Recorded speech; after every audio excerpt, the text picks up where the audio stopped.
No. 50 minutes nasıl bulacak? Nasıl günleri gidiyorsun?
Jogging from that end.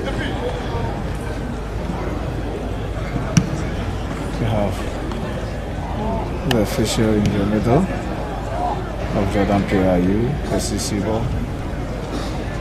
Tariq Lamte, Gideon Mensah, Caleb Ilenchi, Hussein, Jerome Opoku, Alexander Jeku,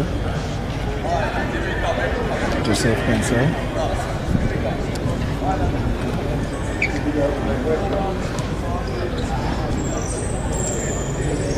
these are the players who are joining up for the crucial World Cup qualifier against the Eagles of Mali.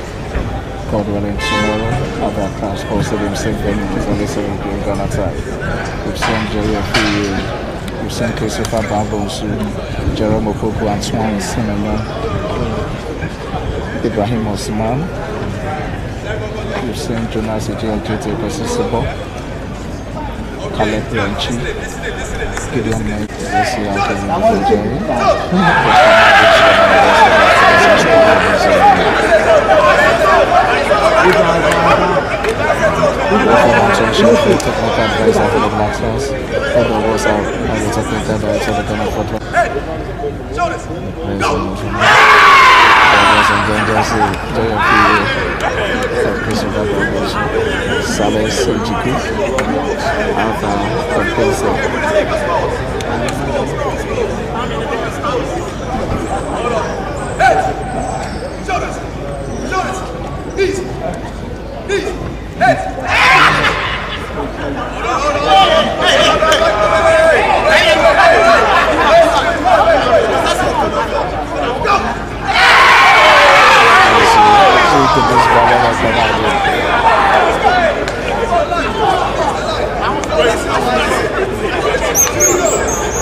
No.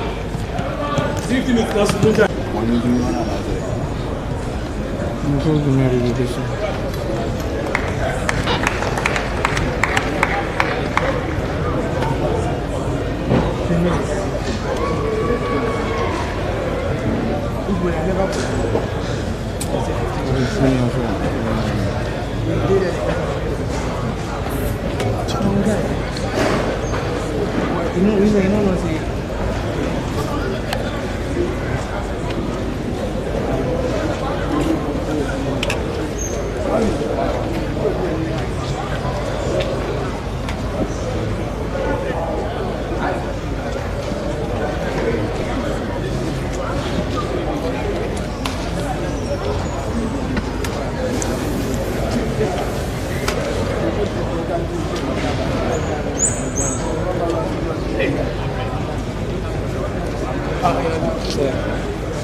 Jogging from that end.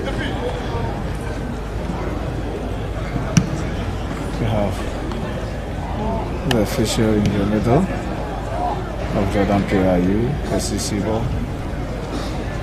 Tariq Lamte, Gideon Mensah, Caleb Iyenchi, Hussein, Jerome Opoku, Alexander Jeku, Joseph Pensel,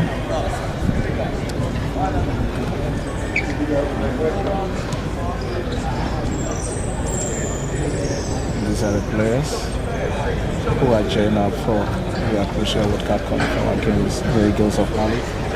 God willing, tomorrow, our class hosted in same venue as only 7 p.m. Ghana time. We've seen Jerry Afuye, we've seen Christopher Babonsu, Jerome Opoku, Antoine Sinema, Ibrahim Osman, we've seen Jonas Ejiojote Kosisibo. Where we will begin our official coverage World Cup. But now we are starting with the World Cup draw. Currently, it will be staged in the United States, Washington, D.C., John F. Kennedy Center for Performing Arts. That will be the venue for the World Cup draw. So we're here to discuss the build-up for you. We will take you through the ports, Ghana's possible opponent, and teams that Ghana will never face as far as the group stage is concerned. We'll also look at our African brothers and our African teams. Which teams, are they also likely to face? This is GhanaWeb Mundia. My name is Joel Shen, and I'm being joined by Lawrence Krobia Asante. We'll be delving into the conversation right here. So you can bring your predictions for the group phase. Yes, bring out your predictions in the comment section, and when you win, I will see you I will see you in chambers. So come on the live and then drop your predictions, and I can give you mine real quick. Yes, my my group stage opponent, I think that it was not really a big deal like that. I chose a favorable opponent that the Black Stars can easily deal with. So I went for a Brazil, Switzerland, Norway, and then Ghana. Yes, Brazil, Switzerland, Norway, and then Ghana. You can also let me know yours in the comment section. Once again, my name is Joel Leshen, and thanks for joining me. And let me welcome my guest for today, Lawrence Krobia Asante. Young man, how are you doing? Great, Joe. Interesting evening. Yeah. I hope you're good. Yes, Yeah, sure. I'm also good. I'm just hoping that we get a favorable draw. Most definitely. As far as the World Cup, draw is concerned. Yeah. And that is what I'm hoping for. Sure. We are hoping for a very good draw at the end of the day. Teams that per our level and standard, per quality of materials we have, so then we can also match these teams up. So I think that's all we are all praying and hoping for. Even the top giants, the Gallants, the Germans, the Argentines, and even the Brazilians are praying for a favorable draw so that they will be able to also just scale through during the group phase matches. So we are all praying for a very interesting occasion, and we are hoping for a very good draw, a manageable draw, teams that we can manage to beat, teams that we can manage to at least pick a point, teams that we can fight them, we can match them to also have something better at the end of the day. So we are all hoping for a very good draw for Ghana. All right, so we are all hoping for a very good draw, and we are going to update you on the pot. So very soon, production will put it on the screen for us to go through it. But along the line, we will go to the United States of America. We will speak to our colleague here, Joseph Ni Adamafio. Adamafio will give us an update on what is going on in New York and other states as far as the World Cup draw is concerned. So we'll also be updating you on that. But this will not only be a draw. FIFA has created a special award to reward world leaders who promote peace.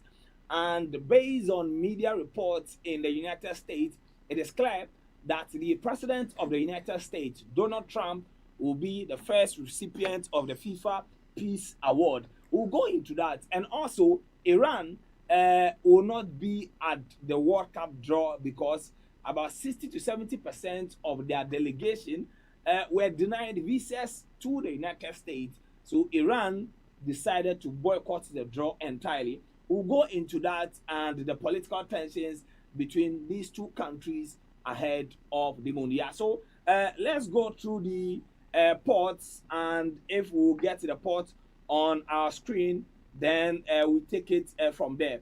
But let me ask you this question before we go to the port. Okrobia, now the new format is that the top-seeded teams, that is the top 4 seeded teams, Spain, Argentina, France, and England, based on the new format of the World Cup, they will not meet each other till the semi-finals. Is it a fair thing, or you think we want to skew the thing in such a way that one of them wins it? Not precisely, but I think sometimes football has its own way of rewarding such teams and players. That is why even during the Champions League, inter-club competitions that the various confederations used to play, they seed teams, and at the national, international competitions too, teams are seeded. So I think it's only fair to sometimes have these top class level national teams also finding their way through to the stages that it will excite us more and also sell the competition better. So having seen these teams performing highly looking at the recent workouts that we've been to, and also per points build-up, these are some of the very best of national teams we have, and giving them that opportunity also, they deserve to be there. Clearly, Argentina, we've seen them, their competitiveness, they've been consistent performing, and as the defending champions, they must be there. We've seen England, the last 2 World Cups, they've been at the semi-finals and also at the quarter-finals, and we've seen their consistency playing in the European scene back-to-back finals and losing them all. Then I think looking at the brand of England, and also per the FIFA ranking, the points they've amassed and how good they've been. They were on ruthless form, performing, winning games left, right, and center. So they also deserve to be the couple of other teams. And I think that it is a credit to these teams how they've been performing in recent competitions, and also per form guide and the FIFA rankings, whatever metrics they used to put together to assess these teams. So I think it's of good to sometimes reward teams like this, and it's been happening from the various confederations and also the interclub competition and other international tournaments that we used to play. So being seeded and also giving them that edge, if they will be able to even scale through their group stages, it's not even automatic that these 4 teams are all making it into the semi-finals whatsoever. So I think that we shouldn't even dwell more on this. These are teams performing high, and if they are enjoying this benefit, if they are not going to meet each other till that particular stage, I think is all fair. All right, so that is what Krobia had to say about the big teams being seeded. What you can also do is that, again, your predictions for the draw. I want you to do your special group for Ghana. You pick one from pot 1, pot 2, pot 3, and then you add Ghana. But if we are ready, we'll go for the pots, the various pots from pot 1, pot 2, pot 3, and then pot 4. I also want to make you understand that because of the rules, we will not face any African country in the group stages, yes. And then South American teams too, they will not face each other in the group stages. So that is that. So in pot 1, we have Canada, Mexico, US, Spain, Argentina, France, England, Brazil, Portugal, Netherlands, Belgium, and then Germany. This is pot 1. Now, pot 2, we have Croatia, Morocco, Colombia, Uruguay, Switzerland, Japan, Senegal, Iran, South Korea, Ecuador, Austria, and then Australia.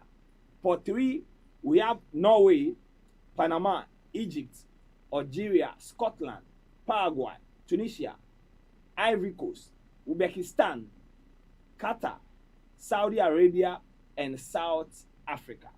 Pot 4, we have Jordan, Cape Verde, or you can say Capo Verde, Ghana, Curacao, yes, the smallest country to ever qualify for the World Cup, will come to these countries too. And then we have Haiti, New Zealand, and then the European playoff A, European playoff B, European playoff C and D, and then the FIFA playoff tournament 1 and 2. So the winners of all these groups will also be in pot 4. Now, for those of you who don't understand why a country like Uzbekistan is in pot 3 and Ghana is in pot 4, is that the FIFA ranking L4. So basically, that is the reason why the Black Stars are in pot 4 as far as the World Cup is concerned. Now, Kobia, let me bring you in looking at the pots, and then we'll take it pot by pot. In pot 1, which countries do you think that will stand out as far as this competition is concerned? Or the other countries in pot 2, pot 3, pot 4, who should we pray that we don't face as far as pot 1 is concerned? Well, I think this is an interesting pot.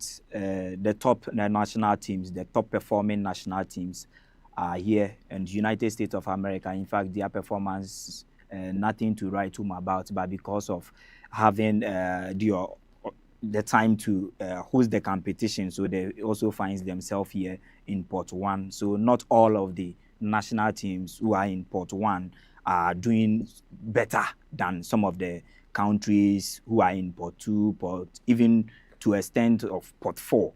So United States is there, Mexico is there, Canada. These are manageable countries. These are not extra countries, but during their CONCACAF qualifiers and stuff, these are the national teams who also performed well, and they have the right to host the competition. So automatically they find themselves in pot one. But I think aside these three countries who are having the right to host the competition, there is a certain span.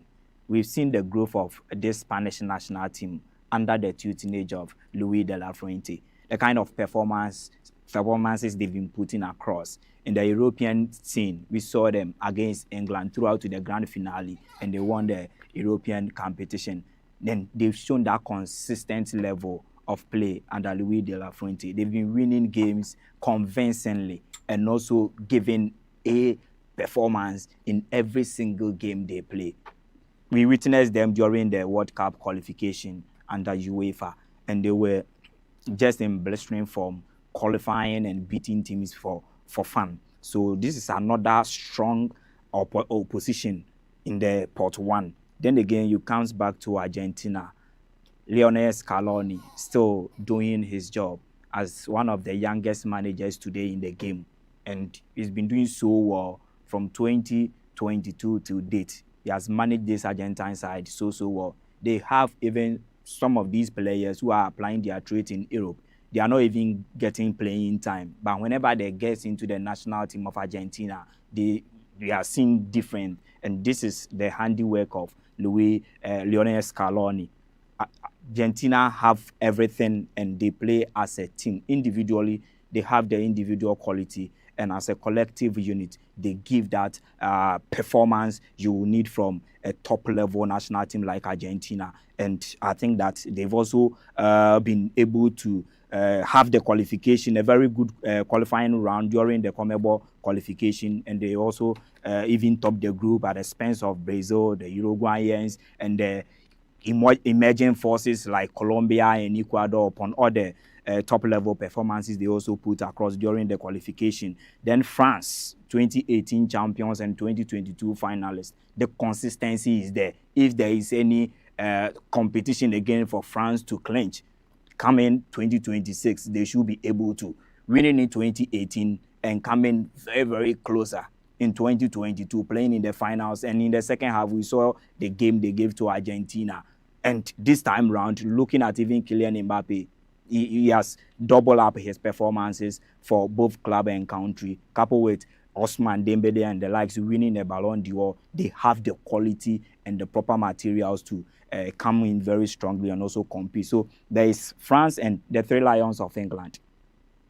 In fact, they've also been quite okay playing at the World Cup. In their last two World Cups, they've played at the semi-finals, and last edition, they were in the quarterfinals. So I think there is that consistency, and a new coach coming in the person of Thomas Tuchel. This is a top-level manager. He is now managing the Three Lions of England, with Hurricanes and the Reed Jameses coming back without any injury. Trent Arnold and the quality that they have with Declan Rice. I think they also have a very good team, and England, as always, have a very solid team, and we will be expecting them to also do much better. Brazil, of all nations, and there is nothing more to say about this, although during their qualification, they were not convincing in terms of winning games and grinding results. They falter in certain games, and their performances has not been that consistent as it would be expected from a national team like Brazil. But hey, Don Carlo Ancelotti is now managing the national team, and we've seen his handiwork and how he's also managing the situation out there for Brazil. So a lot will be expected from Ancelotti's first tenure and his first managing a national team at the Mundial. We will see what they will also come up with. Portugal. This might be Ronaldo's last competition or World Cup. He will be playing in the shirt of Portugal. And I think they also have the quality in the team, but what they are lacking now is that winning coach. And sometimes I mostly say Portugal does not even have a coach, because Roberto Martinez is one of the managers I don't trust, but I think that this is a competition. He led the Belgian national team, the golden generation, into the semi-finals. And I think having this Portugal team, we can also see maybe how you go with this Portugal national team. Netherlands, of course, they are also a tournament team, But when it gets to that level, they loses it. That is in the grand finale. They've been there couple of times. They've not been able to clinch any. So Netherlands would always give you that tough run for your money. And in the 2022, we saw what they did to Argentina. Even though Argentina, at the end of it all, managed to scale through to the grand finale at the expense of Netherlands. But this is a country. Most times you will see them at this stage. They are a tournament team, and a match will be expected from them. Then Belgium 2018, 2022, it was abysmal. So we will see what they will also come up with this particular time. And of course, Germany. They've not shown that consistency level, and they are struggling. Nagelsmann would have to do a lot of stuff. And now even reading from some of the very best portals across Germany, they are trying to convince FC Barcelona if during the World Cup qualifiers, they will have the service of Dieter Heinz Flick in their technical room to also support Nagelsmann. So these are some of the conversation from deep line sources in Germany. They are also considering. We will see how far this story will also end up and go. So Pot 1, I think virtually we have the very exception of the hosting teams, we have the very best of national teams in there in terms of quality of players, where their players also play, and a lot of staffs they have there. Then Pot 2, Pot 3, and off to Pot 4. So in Pot 1, a team that I would like Ghana to face in Pot 1 is the Three Lions of England, our Colonial Masters. All right, so that is Korea Sante picking the teams from Pot 1. He is picking the Three Lions of England. Let me bring in my colleague here at GhanaWeb, Frank Achampo. Frank, what are your expectations for today? I'm expecting the very best, teams to. I mean, for Black Stars, I'll be hoping that we get a favorable, group. But if we do not even face, the minnows inside the pot, I believe that the boys have what it takes to, grind out good results. We've seen, scenarios just like our debut in 2006, where we faced Czech, who were second in the world standings. There was Italy and then the United States of America. But we showed the world that even when, they had ruled us out, we won 2 games, and then we were second in the group, qualified to the round of 16. But unfortunately, we lost out to Brazil in the round of 16. Again, in 2010, it wasn't a very much tougher group, but we faced 3 times winners then Germany, Serbia, and then Australia. And even with that, a win and then a draw was able to get us through. And then again, we faced Portugal, a semi-finalist in 2006. And unfortunately, we can say our performance wasn't basically because of how bad we played, but maybe the money issues caused something, it brought their mojo down and stuff. But we missed out, which was unfortunate. And then again, the 2022 World Cup, I would say the group stage, the teams we faced, they were not, aside Portugal again, they were not that much, elites. Uruguay, they were not at their best, but we still fell short. And so I don't think the teams we will face will actually determine if whether we will get out of the group. I believe the performance will rather show.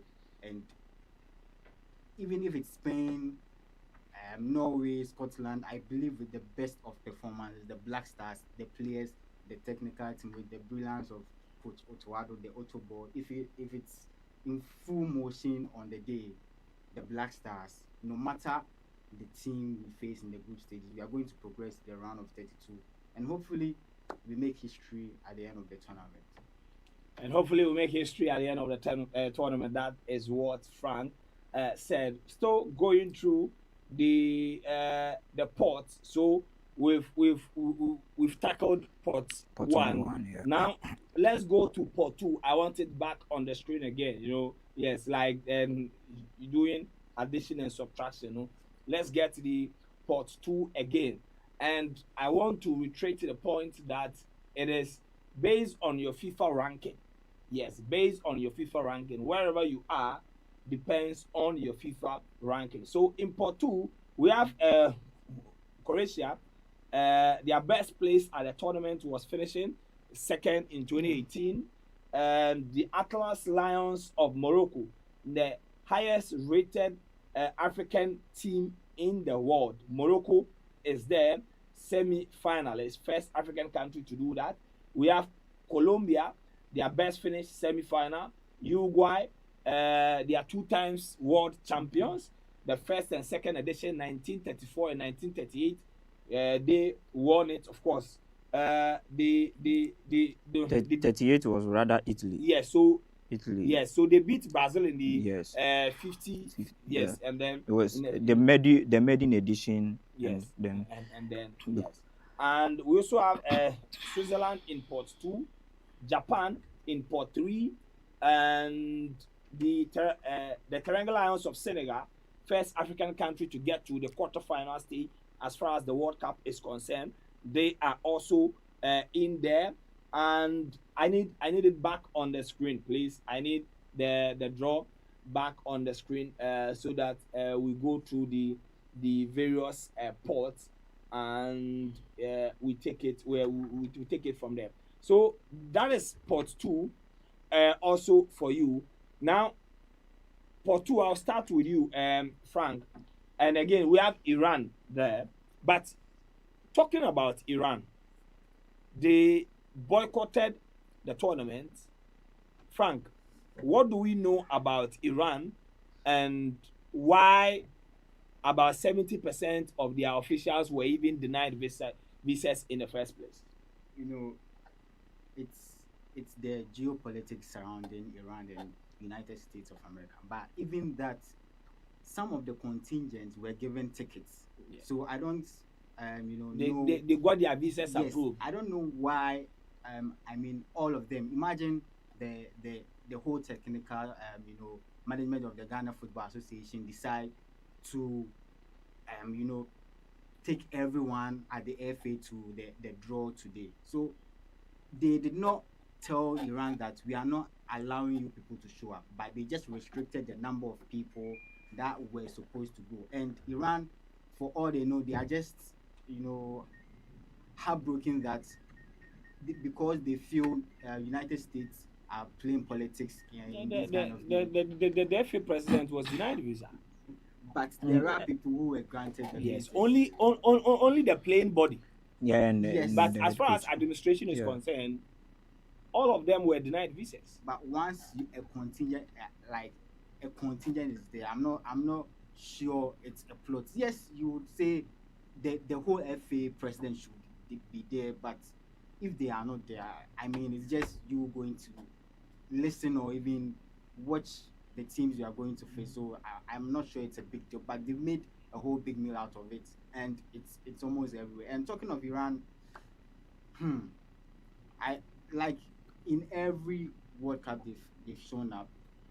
They have the minnow tag, but whenever they are the one way or the other, they try to upset the elite teams. And I hope in the portfolio that they are in, maybe Ghana could face them. I'm not sure they are that big of a threat, so I would be hopeful that Ghana can actually catch Iran and secure some other top elite club. All right, let me bring you in, Lawrence. Do you agree that they are just making a fuss out of nothing? Because the technical team members, that is the coach, yes, his visa was approved together with the assistant coach and the others. But those in administration, like the FA president, the general secretary, the ESCO members like ours, they couldn't get their visas approved. Yeah, the situation is quite controversial, and of course, it's clearly on political grounds, and especially the FA president not being given the visa, and also how the FA president wouldn't be able to also travel to the draw ceremony. It becomes a very talking point in Iran, and that is where they felt like then there shouldn't be any Iranian representing at the draw.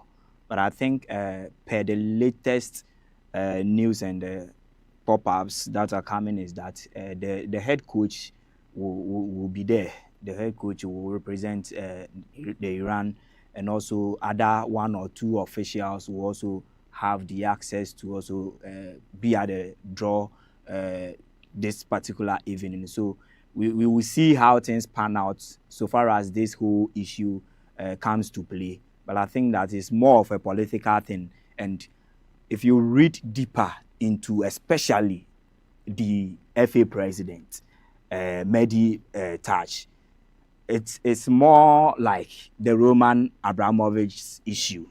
That at a point, Roman Abramovich is a friend to Vladimir Putin, and he has been supporting Vladimir Putin financially. He's a friend, and you could have done something in terms of advising him of this whole issue. So the president, the FA president of the Iran Football Federation issue is more of a political thing.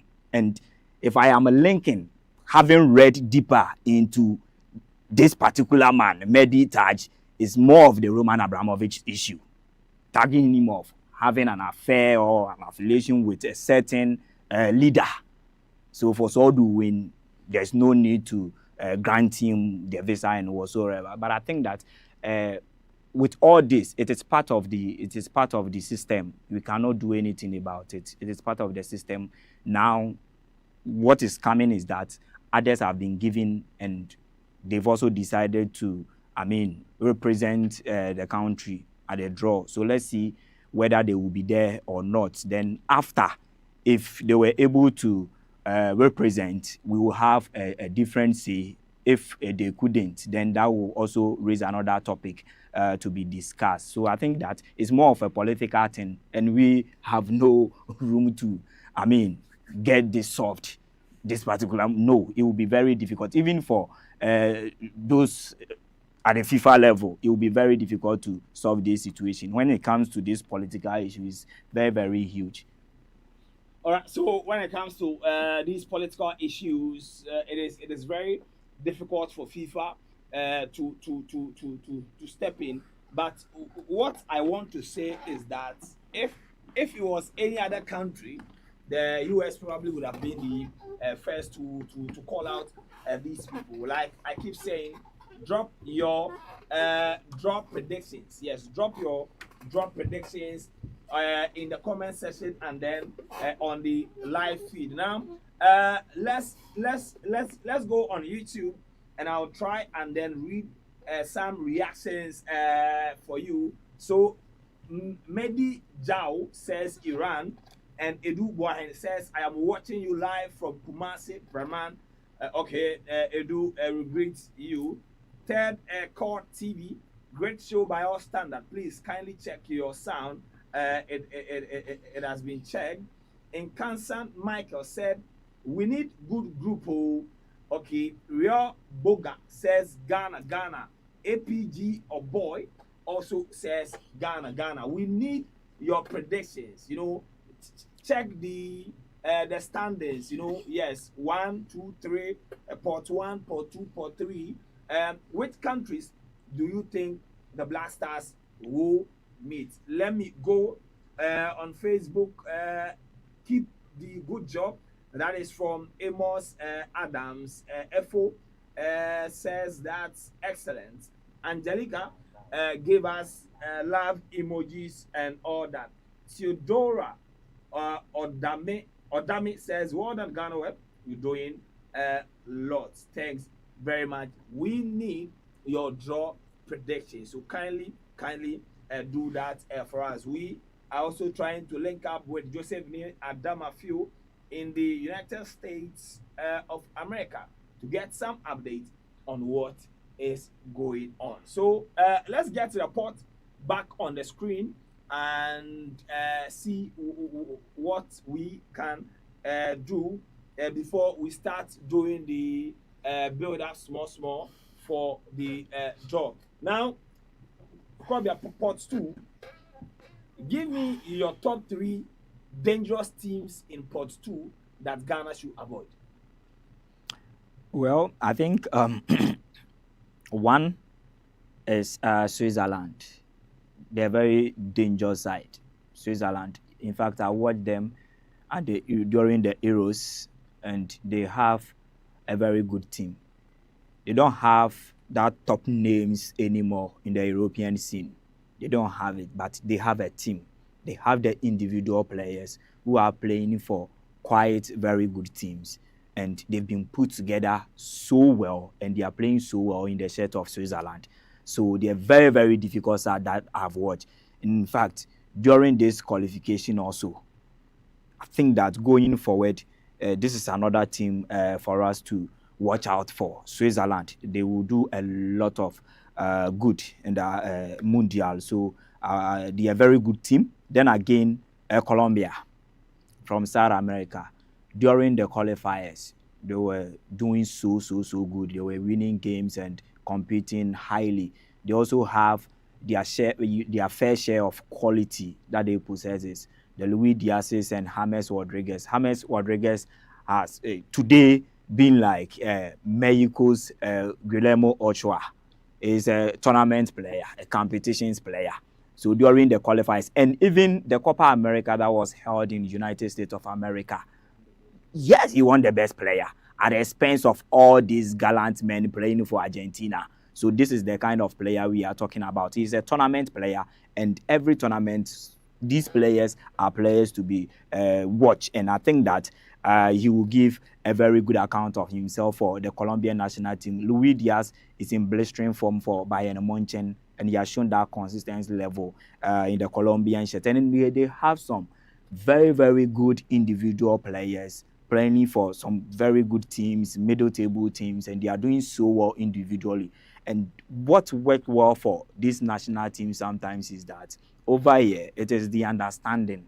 And that is what they've built so well. So they are a side I've been watching, and they look very dangerous. So Colombia, Switzerland, and of course, you can never mention and omit Uruguay. They are one of the big guns when it comes to the World Cup. They are one of the big guns. In fact, they won the maiden edition back in the 30s, 1930, where they hosted the maiden edition and won. And also in 1950, they won their second. Ever since, they've not been able to also win the competition.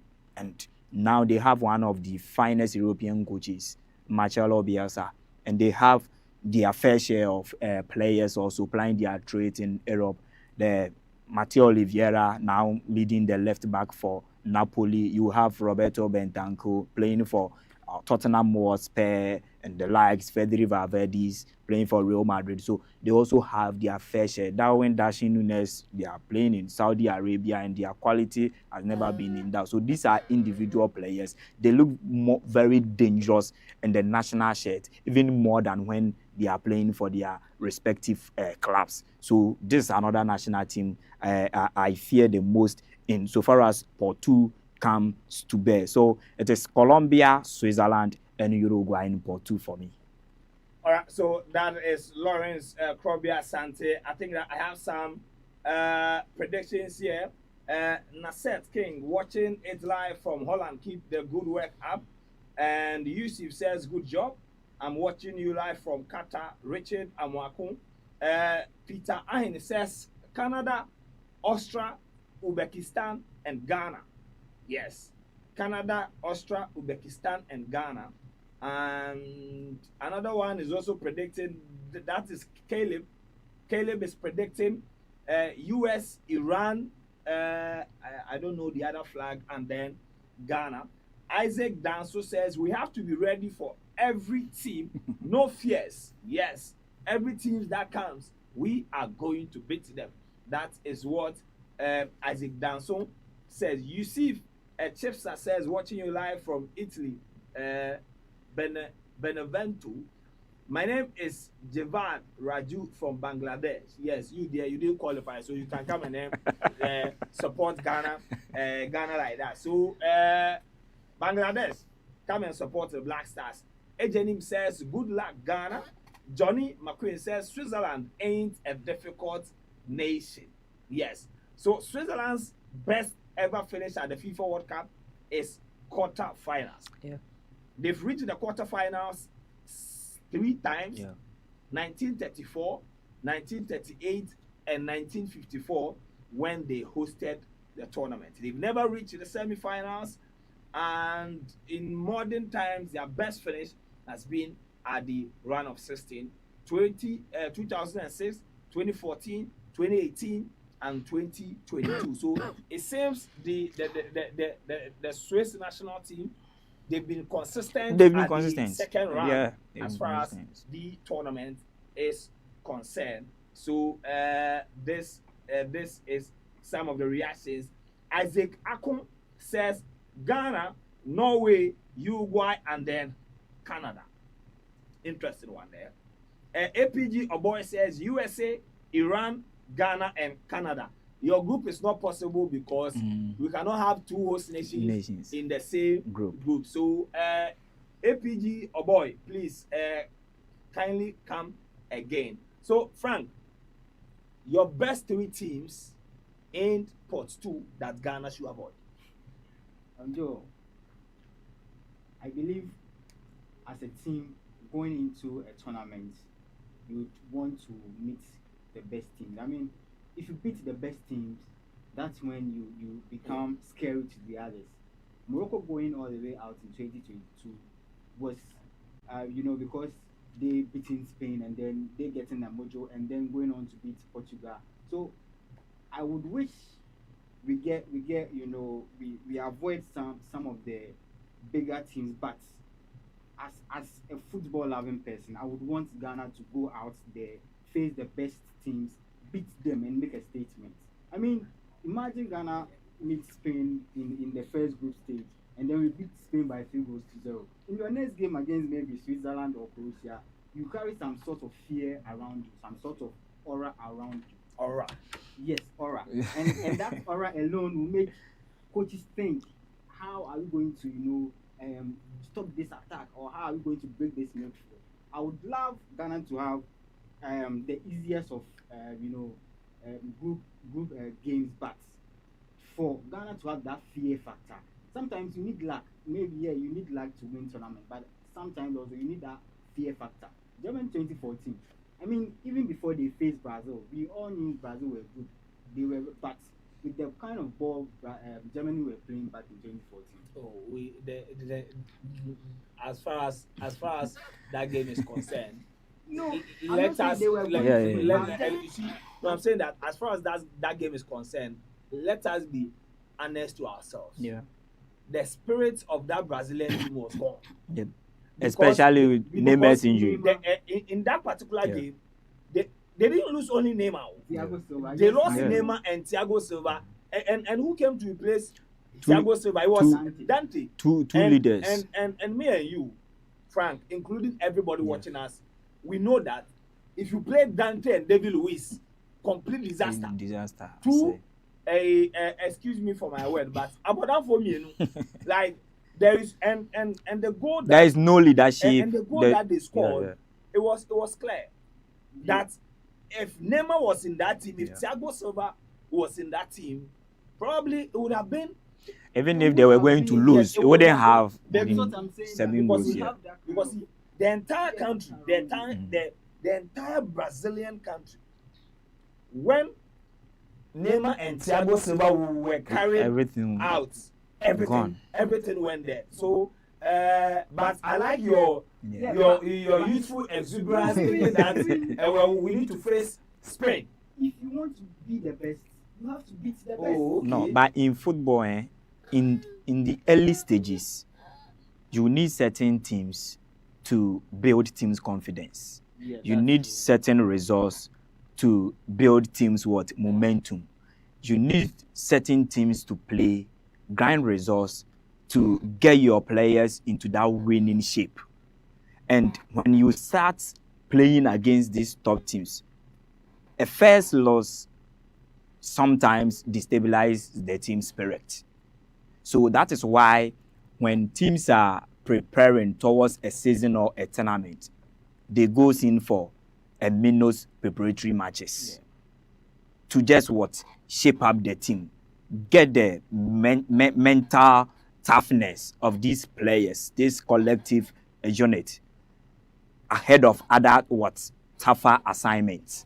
So it will be of good for Ghana to win our first game, to build something upon that before we get to this level of Spain. Me, I would love to watch Ghana play Spain, Argentina, and the likes, because I'm a proper football loving fan, and I always want to watch teams like this, and especially when I am a Ghanaian and having my team, my national team, my players facing Spanish players, boot for boot, Argentine players at the world stage. It is a plus. That is why a Champions League draw will be done, and Kaira Amati supporters will celebrate a draw because they find themselves in a group that they will be playing against Real Madrid. They were not thinking of how Real Madrid were going to humiliate them. It was because they are football loving fans and having the opportunity to play against Real Madrid. You get me? So if Ghana, we are to make a case, so far as this World Cups come to play, we will also need some manageable national teams to build the team's confidence. We will need a team, mistakes will be done, the technical team, even after winning that match, the little mistakes, the technical team will sit down and draw a proper plan so that such mistakes against a minus because of that team having maybe a less competitive quality or something to beat you, you manage the situation to win the game. So these mistakes will be recorrected in your next game. But imagine you are facing Argentina your first match. A lot of mistakes will be done. You wouldn't even have any opportunity to recorrect it. You will be dealt with proper. Okay, so I'm coming, and this will be an interactive affair. Sure. So if you want to contribute towards what we are talking about, just write it in the comment section and I'll read it for you. So Ebenezer Dodu says, first and foremost, our first game matters. Playing a better country will help whether we lose or win. Okay, so this is what he says. And then let me read. APK Aboy is back. He says Uzbekistan, Ghana, USA, and Iran. Okay, don't be afraid. Sometimes big names are just names. This is what Aliu Abdul Karim also says. Bright Francis, yeah, I prefer a Ghanaian grouping with Brazil, Japan, and Norway. Are we safe? Bright, are you asking us? Oh, safe. It's a manageable group. Evans, we might not call it. No, it's a manageable group. Third best. Oh, there will be 8 third best teams. Oh, yeah. I don't want to go down because in our last 2 AFCON tournaments, even a win could have taken us to. So me, I don't even want to concentrate on the 8 third best place teams. All right, so enough of YouTube. Let me go to Facebook and then also get reactions before our audience will come and then beat me. So Richard K. Gabra, Ghana, Iran, Norway, and Switzerland. this is not possible because you need one team from Each pot pot. 1. So, Richard, please come back with your prediction again. FAM says Netherlands, Ecuador, Ghana, and Saudi Arabia. Is Netherlands in pot 1? Okay. Netherlands. Yeah, pot 1. All right, so yours is good. Kwesi upon Bedu, France, Paraguay, Austria, Ghana. Watching from Florida in the United States. Matthias Kobana Yorsen, Ghana, Canada, Scotland, Panama. Now this is the group. Yes. If we get a group like this, it is highly possible that we are going to top it. Ladies and gentlemen, But Charlie, Charlie, Scotland. kind of give. no, you see, No, I'm not. me and you, I'm not saying we will beat them. me and you, we know that the tournament we are not going to win it. Yeah. You can't say. Oh, No, me. No. Me. You what? Even in 2022. Yes. I believe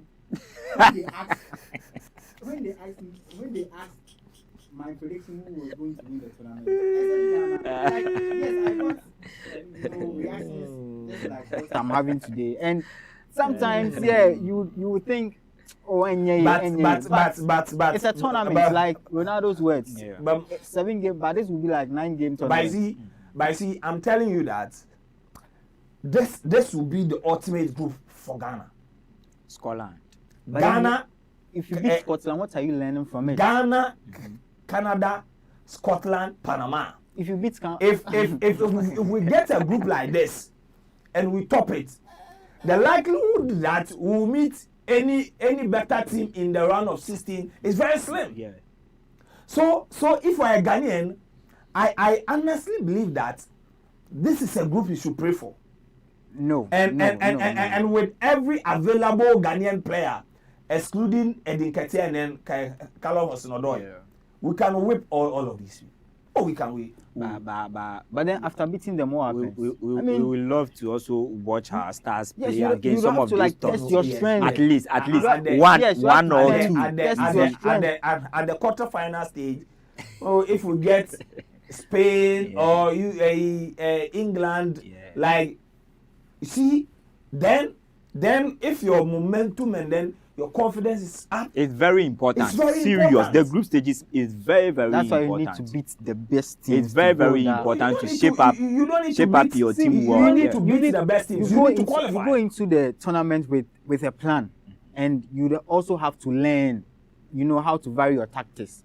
Play against England, maybe Tuchel, and you are being beaten. You get to pick up some lessons going into the next game. But you beat Panama by 5-0. You've dominated the whole 90 minutes. Played about 20 shots on targets. There is little you are taking from that. And once you meet the big boys, you start to suffer because you don't know how to correct or tweak your tactical analysis and stuff. So we need some of the big teams to either show us a lesson or get us to play better. All right, so currently the event has started at the John F. Kennedy Center for Performing Arts, and this, as far as today is concerned, this looks like the most protected event on planet Earth. Yes, most protected event on planet Earth because world leaders are there, and the president of the United States, Donald Trump, is also the host nation, and also the Prime Minister of Canada, yes, the Donald Trump, sitting very closely with FIFA President Gianni Infantino, and the Prime Minister of Canada, Mark Carney, is also there, and the President of Mexico. The reason why we are saying Mexico is that is the Spanish pronunciation. So the president of Mexico is also there. Claudia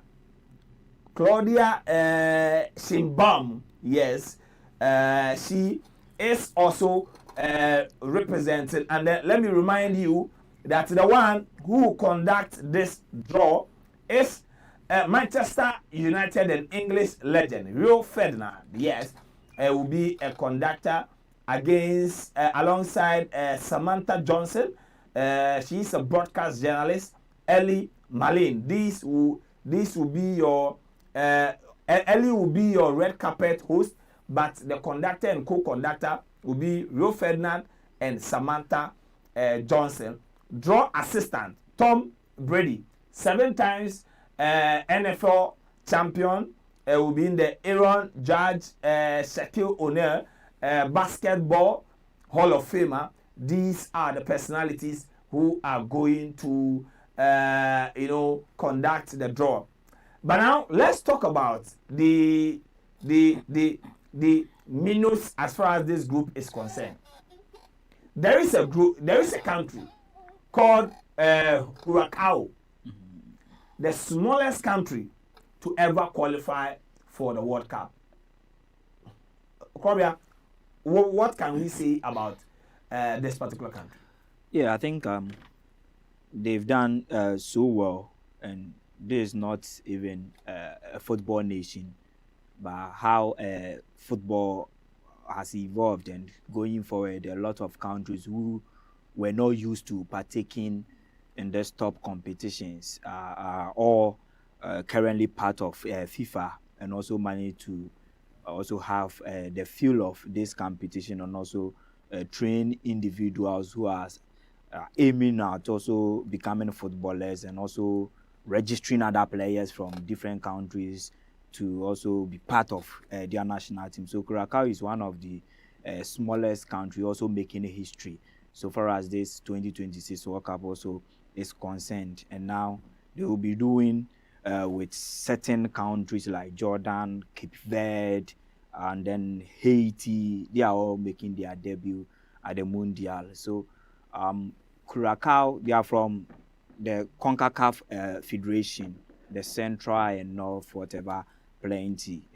Those who are also playing in the southern and the northern part of America.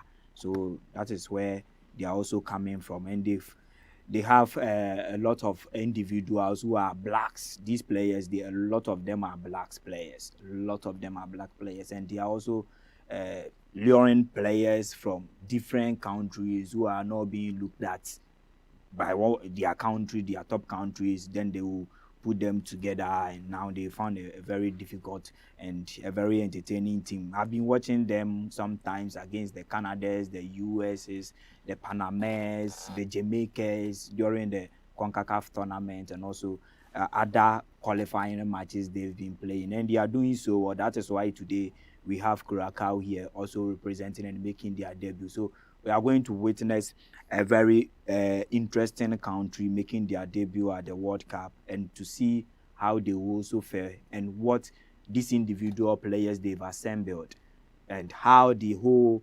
FA or the Federation of Curacao, what they also have under their sleeves to portray to the global world so far as their football also comes to bear. So we are welcoming them for the first time so far as the World Cup comes to play, and we will be waiting to see what they have under their sleeves to offer world football, and also announcing their presence so far as now football and World Cup also comes to bear. So they are just one, and currently they are the smallest ever in the history of the World Cup. So we see what they have to also offer us when the competition proper kicks off or coming June. So I think that is all. They are just a little tiny country somewhere. Little tiny country. That's a Samoa. All right, so Baby Jets Samoa Jan fully represented the top scorer for Africa as far as the FIFA World Cup is concerned. So that is that for you. But Frank, what can you also say about Curacao? And Krobia has almost like given everything on them, and it's we need football sometimes this kind of fairy tale endings, and fortunately for football lovers, we will have these kind of teams like Haiti, Cape Verde, Jordan, Uzbekistan, all represented. And for Curacao, it's it's a very small nation, and they just their country status was confirmed just 15 years ago. That's 2010, and for them to build a football team in the last 15 years to get them to compete and even compete against Jamaica, how they are good in their respective place, and to get qualification over Jamaica shows how far and how good they've built the team. And I know they are not going there to win the tournament, but I hope they get the best. They show how good they are. They are not really good, but they should just go give their all and give something to their fans back at home to cheer on. Maybe a draw with some of the biggest teams. They should just go out there, give their all, and get a shout at home. But for the others, Jordan, Uzbekistan, Cape Verde, and Cape Verde, they shocked Cameroon to get the ticket ahead of Cameroon. And also an island country just like Curacao getting a nod over Cameroon shows how they've represented the AFCON in many occasions. And once Cape Verde, they've played the AFCON, and in 2012, if I remember correctly, they gave Ghana, a very good match in the quarterfinals. So they've improved on that, and that's where this kind of building a team comes in. When you know that, just like Morocco are doing, you set up a team from the under 15, under 17, and then you build upon it. So this is some of the things that, as a country, not big but as big as Ghana, that we say we are a football nation, we should try and emulate. Try from the under 12s, under 15s, under 17s, get a very good DNA that this is the football we would want to play. And Cape Verde, they've done it exceptionally well, and they've been rewarded with a very big opportunity to show how good they are to the world. And hopefully they can show the world that a small nation in Africa can also participate in the World Cup and also give their all in the World Cup. And I wish them a very good group to play in, and hopefully they are part of the 9 African countries that will progress to the next round 32. I say it 9 because I'm hoping that all 9 countries in Africa get to represent us in the next round. That's the round of 32. Because this 2026 World Cup, we are winning it. Africa, we are winning it. We have Morocco, there is Senegal, and of course there is the Black Stars that we are going to shock the world. Take this from me. Ghana, the Black Stars, we are going to shock the world in the next 2026 World Cup. Oh, ladies and gentlemen. Ladies and gentlemen. Oh. Frank says Ghana is going to win the World Cup. I'm saying we are going to shock the world. Winning is shocking. Everything is shocking, but we are going to shock the world. Okay. I now understand what Frank is saying. Frank is saying that we are going to shock the world. Yes. Yeah, so we are. Shock is in different but then let's go to port 3. And then if I'll get port 3 on the screens, I need port 3, guys, and then we go through the countries also in port 3. 48 countries, yes, and everybody is anxiously waiting. But I see, interestingly, our Omo Niger brothers, yes. Port 3, we have Norway, Panama, Egypt, Algeria, Scotland, Paraguay, Tunisia, Ivory Coast, Uzbekistan, Qatar, Saudi Arabia, and South Africa. We have South Africa, Ivory Coast, Tunisia, Egypt, Algeria. So 5 countries from port 3, meaning that Ghana can only pick Norway, Panama, Scotland, Paraguay, Uzbekistan, Qatar, and Saudi Arabia from port 3. Lawrence, what are the strengths of this particular port? Yeah, I think This is a more tricky pot. Norway, especially, they are one of the emerging forces, and they are performing so well. They are doing so well. And sometimes these countries, it depends on the quality of materials they also have across Europe. And now, when you look at the top 5 major leagues and other Scandinavian countries, the top leagues out there, you will see how these Norwegian players are performing. And the notable ones are Martin Odegaard for Arsenal.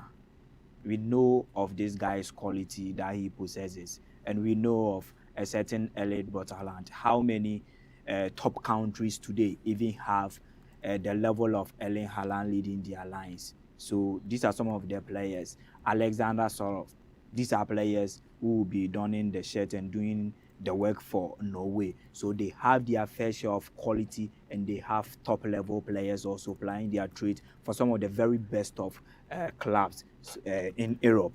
So the Norway, when you hear the name Norway, you will feel like, oh, Norway, they are not any difficult side. They've scored a lot of Yes. goals. They were in a group with Italy, and they pick up 4 points against Italy, and they top the group. So they are very, very good size. And even the last international break, they did this without the presence of Martin Odegaard and some high-level players in their team. So this is the kind of team they've built, and Norway is one of the teams we will be watching at the World Cup, and also one of the teams they might also surprise a lot of teams at the World Cup.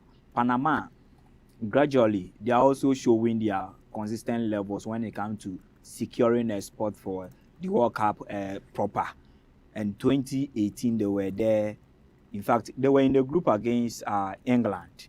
We saw them what they also have, and that was when they made their debut. And ever since, they've been consistent qualifying for the competition.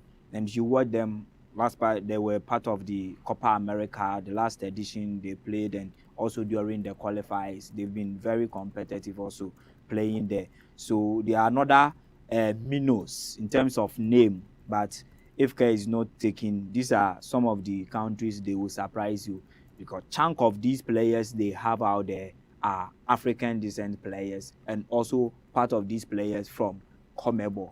When you go to Colombia, the Uruguay and the likes, they have their players in here. Those players who are not getting the opportunity to slot into these top national teams straight away, they comes back to Panama and also have a feel of their football, so far as their national team representation also comes to play. So Panama is another interesting side, and they will also come up once again at the Mundial to also show us something they have. Scotland, another interesting side. Scotland, a British country, and of course we know what they also have when it comes to this World Cup. They've not shown at the world stage that much. They've not shown that much, but they also have their fair share of quality, especially when you go to Scotland, the Scottish League, the Hearts and the Celtics and the Rangers, even today. Do you know that I don't agree with Scotland, England and Wales playing at the World Cup? Why? Because they are one country. Because of how sometimes in the Commonwealth Games and Olympic Games they come together. Country. I think yes. Why do you think that at the Olympics they don't allow them to do that? Yeah, so it's FIFA who supports this, because Scotland, don't forget that the World Cup is for independent countries. Countries, yeah, sure. Do you get it? Yeah. That is why Curacao, I think they were a territory of, is it Netherlands. At the time, they couldn't have even competed in the qualifiers. Yeah. Like, fine, you get my point. So, Wales, Scotland, and Republic of Ireland, they are not, and then England, they are one country. And even at the Olympics and the Commonwealth Games, they come together. Yes. They are all one. So I don't. So this this FIFA tournament and why these national teams are playing independently, that one I think it's deeper and you depend. I don't know, because I was even asking myself back in the days why, because at the Olympics it was just mind-boggling, but now this is what we have, and Scotland will be there and also represent. They did not have that good run in terms of during their qualifiers. The group in which they found themselves in were not quite a very competitive group, but they've managed to also book their ticket. So the another side will be also looking out for Paraguay. Yes, and every single team from the CONMEBOL part should be feared. Every single national team from the southern part of America, because they have their own way of play. They come and they play with their heart out. The players representing these countries, they play with their heart out, and I think that Paraguay is one of the teams. They will also come and also make a very good account of themselves. Then Uzbekistan making their debut. They are very interesting side when you watch them, and they are also having these African, South American decent players in their team. A lot of these players are not proper Uzbekistanian. Most of them are this kind of thing, and I almost. So I think that they will also have a lot of players to also showcase at the Mundial, to the global scene, what they also have under their sleeves and what they have to offer so far as football also comes to play. And now making their debut, they are also another tricky side. You will just underrate them, underestimate them, and you will have a lot of problems when playing against, like we witnessed back in 2022, Saudi Arabia versus Argentina. So these are some of the teams going forward. The surprises and the upsets, these are the teams who are going to cause that. Yeah. And every single tournament, it will happen. So these are some of the countries we should be wary of and also take very good note of them. And also when Ghana, at least Ghana, when we have probably Uzbekistan, we prepare adequately well, properly, then face them. Saudi Arabia, yes, we know them. They've done a lot already. Then Qatar also. I think in this group, Norway, they're very, very strong side. Norway. Then Saudi Arabia also. How their football has grown in the last 2-3 seasons is very scary. And watching their players play, in fact, there has been huge improvement in their play.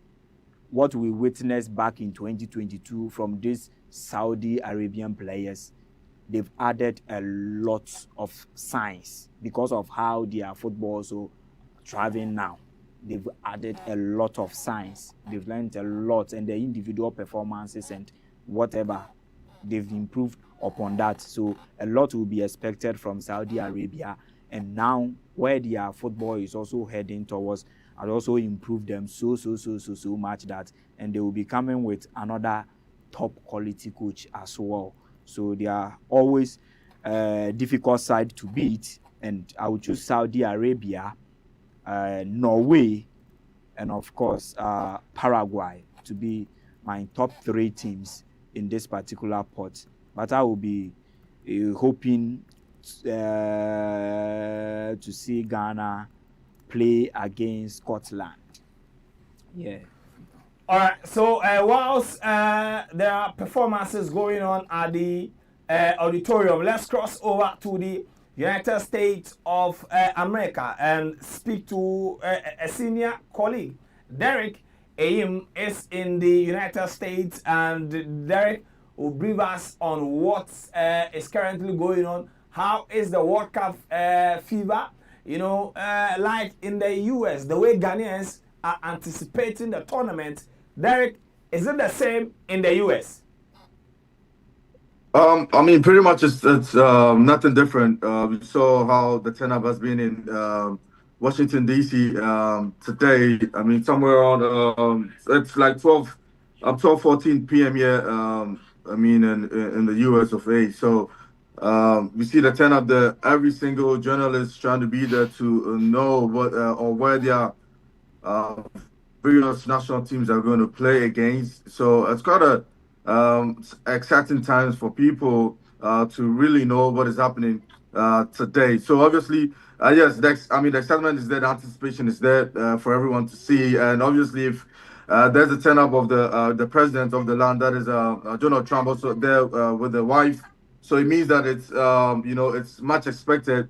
Hopefully, by the end of the day, every single nation will know which team they'll be playing against. So for the fever, for the excitement, and for the anticipation, it is there to be seen as well. So yeah. All right. So, Derek, asking you, I know you've gone through the various sports. Were you disappointed to see Ghana in pot four? Not pretty much disappointed to see Ghana in pot four, but if you've qualified to play in the biggest tournament in the world, you should be expected to be anywhere. But obviously, with recent Ghana's FIFA ranking, it's not that that great. So for us to be in pot four, it's what we should be expecting to be, because obviously if we're performing so well in the FIFA rankings, probably we should be somewhat different. But of course, if you need to be somewhere, you need to be facing the big guns or the big teams. So if Ghana are very ready and very prepared for this tournament, they shouldn't be scared. They shouldn't be agitated to play or to be in that pot, because of course to be there, it means that you are part of the big teams. You're part of the one of the teams that could go all the way to make history. So Ghana. We've been in the quarterfinals before. We've been in the round of 16 before. We've played with top teams. During 2006 World Cup, we played against Czech Republic, who were the second best team in the world. So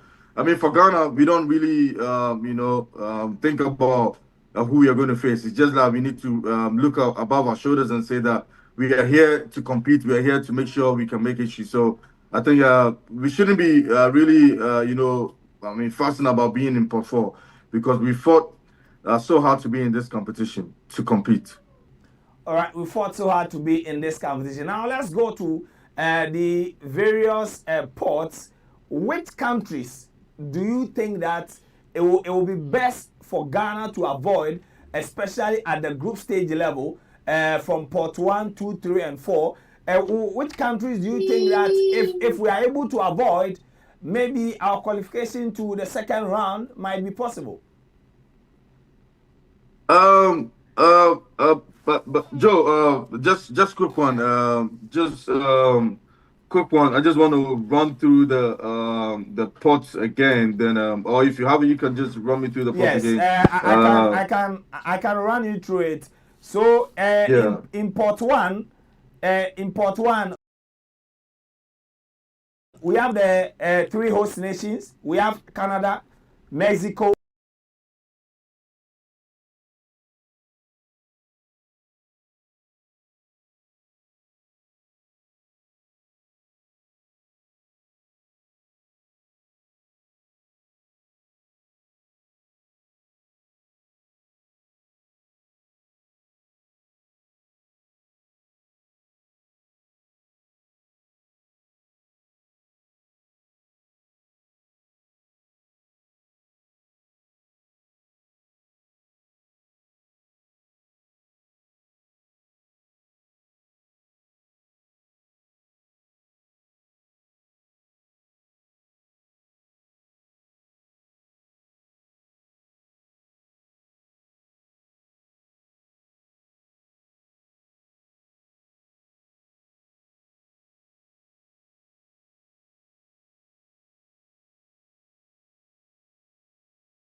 Probably maybe Mexico or Canada. For Mexico and Canada, they're actually resurging in this international football. In in the Club World Cup when they play against Argentina, and they really give a massive account for themselves. So for me, I think that if we are to avoid Canada, That would be good. If we had to avoid Mexico, that would also be good. But because we played against the USFA before, we know how they can play. I mean, in this tournament history, we've competed with them before. We've won against them before. So I think that if we are to avoid the likes of Canada and Mexico, which we don't really play against them, that would be quite good.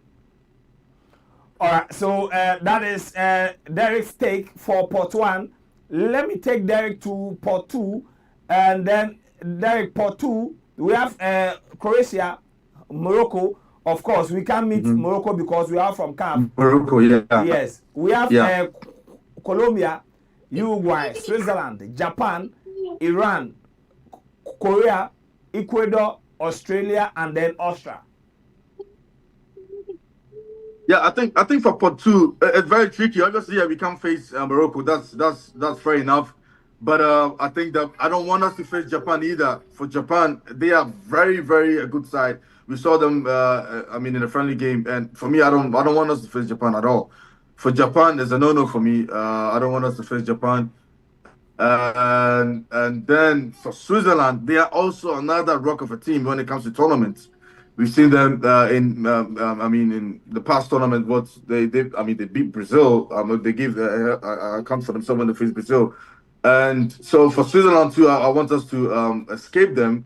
But of course, maybe probably Scotland. We can do well against Scotland, maybe because for the Black Stars or for Ghana, when we face teams like that, we really turn up. So I think maybe we can have to face Scotland. I don't want us to face any Asian club now. Or,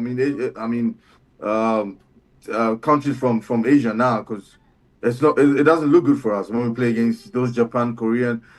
Yes, of course, we beat Korea in the last World Cup, but of course, I don't want us to face Japan. If we can face Korea again, then that's fine, but I don't want us to face Japan in this one. But Scotland, yes, I think maybe Scotland. Yeah, we should face Scotland. Scotland should be in a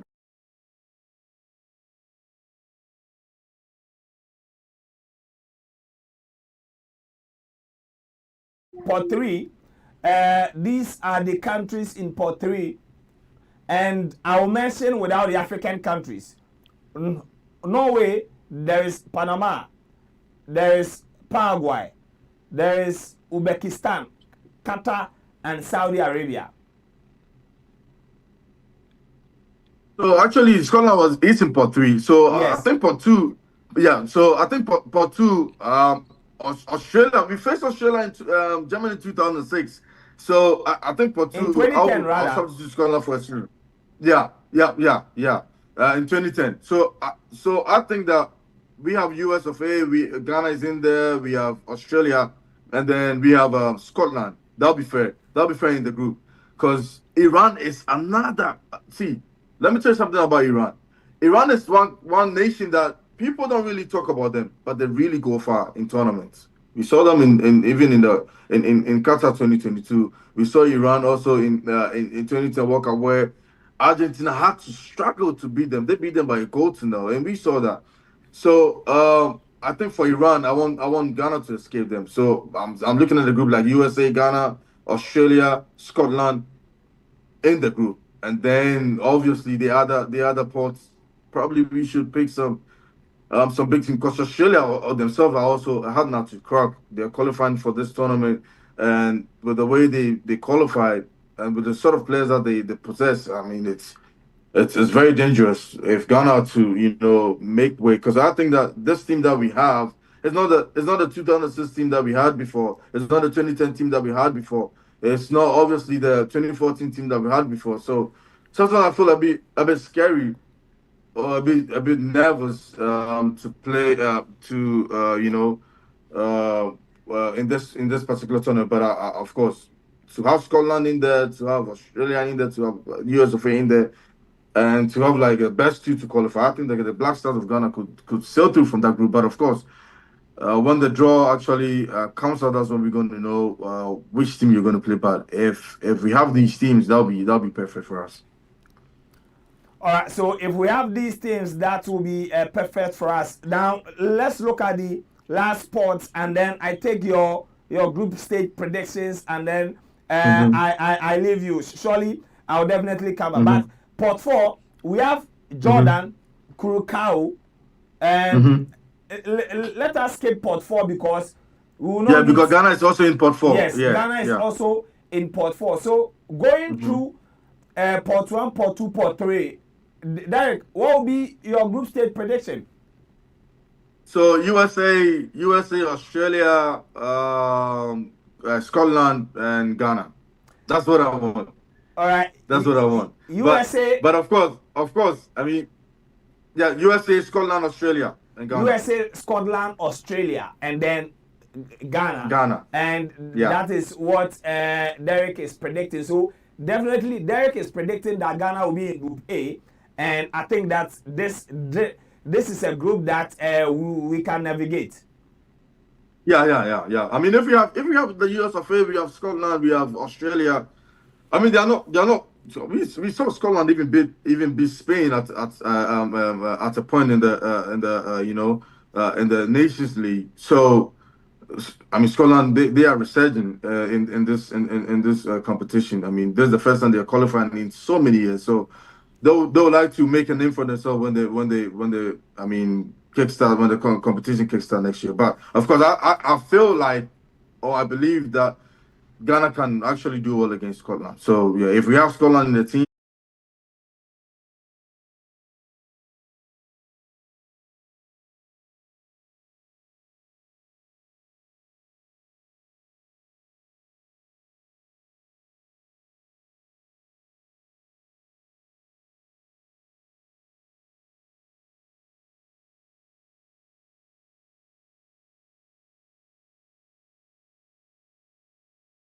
That we have, I think we can also pick maximum 3 points or even a draw against Australia. So if you're picking 2 points from or 4 points from USA and Australia, and also getting a point from Scotland, we should be good to sail to the next round of the competition. I mean, of the competition.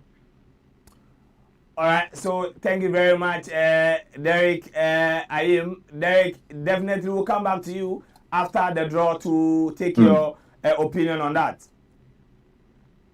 Okay, thank you.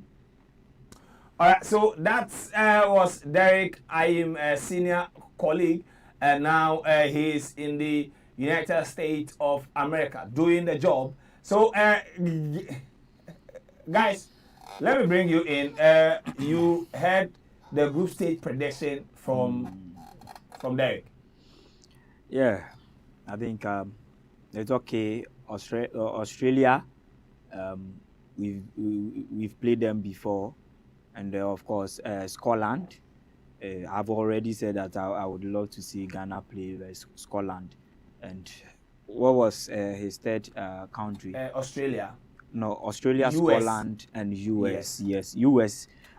We've been playing together for so many times now. Ghana, US, Ghana, US. So this another time. If we are meeting them, I think it will help us because they are not in good shape, and there are a lot of problems they are also facing in their national team. Pochettino, ever since he took charge, has not shown that consistency level in terms of winning games and grinding results, and per the teams they compete against in their zone and the kind of performance they showcase, it clearly tells you there are a lot of problems the US national team are facing.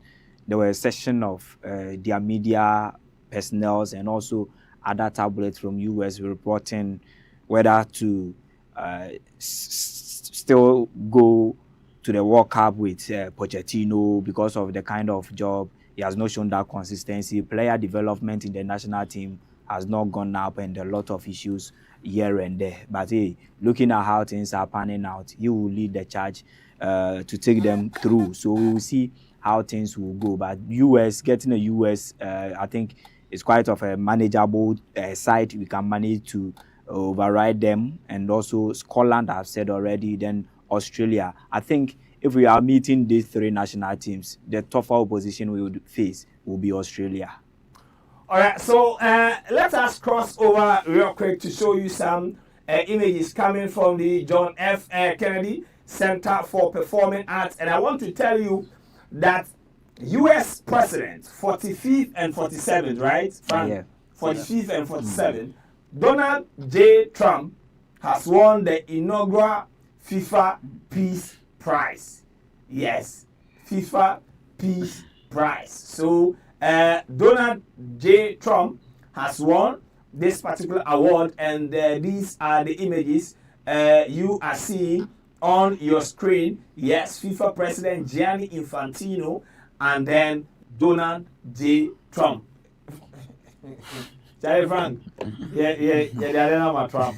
And I don't know if I should talk about it with a football perspective No, or everything. political perspective, but I think it's shocking to me. It's shocking that the award went to Donald Trump, and I think maybe it's obvious because he is the president of the host nation. But I believe there are other better individuals. Hey, am I? Oh, yeah. Oh, yeah. Like better. I mean, like, there are other candidates that I would have preferred because Like who? I'm coming because in the football angle or in a football perspective, I don't think the FIFA Peace Prize Award is not for footballers. No. It's given to world leaders who Yes. promote peace. Peace, yeah. and So if you look at, and then I'm coming, if you look at the Previous winners. the definition here, definition here, sorry, says that its stated purpose is to recognize exceptional and extraordinary actions for peace. Honors are given or will be given to individuals who have worked to unite people across the world through efforts of peace and unity. And FIFA, at the time of launching this award in November 2025, said that this prize will be awarded annually. I think he has no competitor. No, I disagree. He's done a lot. Even regarding peace. Even Even Trump. Yeah, on the shores of Africa, he's done a lot per Africa. Yeah. Africa is that. Oh, recent times, Egypt-Ethiopia issue. Okay. He came up and he stood his grounds. He called the two leaders of Egypt and that of Ethiopia. And then even he recently called yes, Niger. Congo and Democratic Rwanda. Yes, Rwanda and Congo. Yes, Rwanda and Congo. He called their leaders and peace were prevailed between these two nations. Even today, Israel and Iran, there is none leader globally who has made the effort to break peace between these two countries, Israel and Iran, even today. I think he's done enough. And there was a time Cambodia also and Thailand. So he has done a lot to be given this.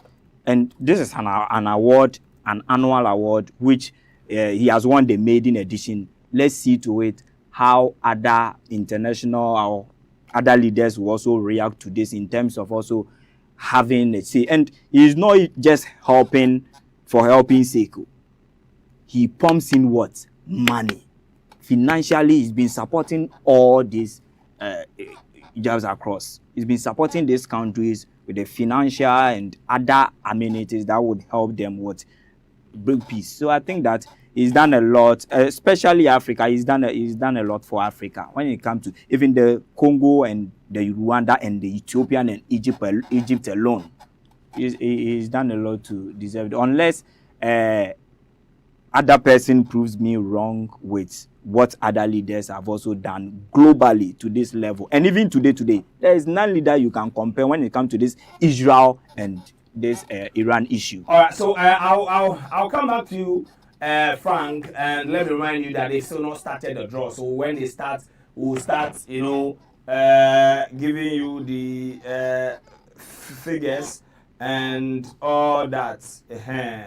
So let's see, but we'll try and then be showing you clips small, and then we also do that. So let me remind you that our live coverage is being sponsored by if and very soon I'll give you the name so that you interact with our sponsor. But then Donald J. Trump has won the inaugural, FIFA Peace Prize Award. Please, can you put it back on the screen for me so that we take it.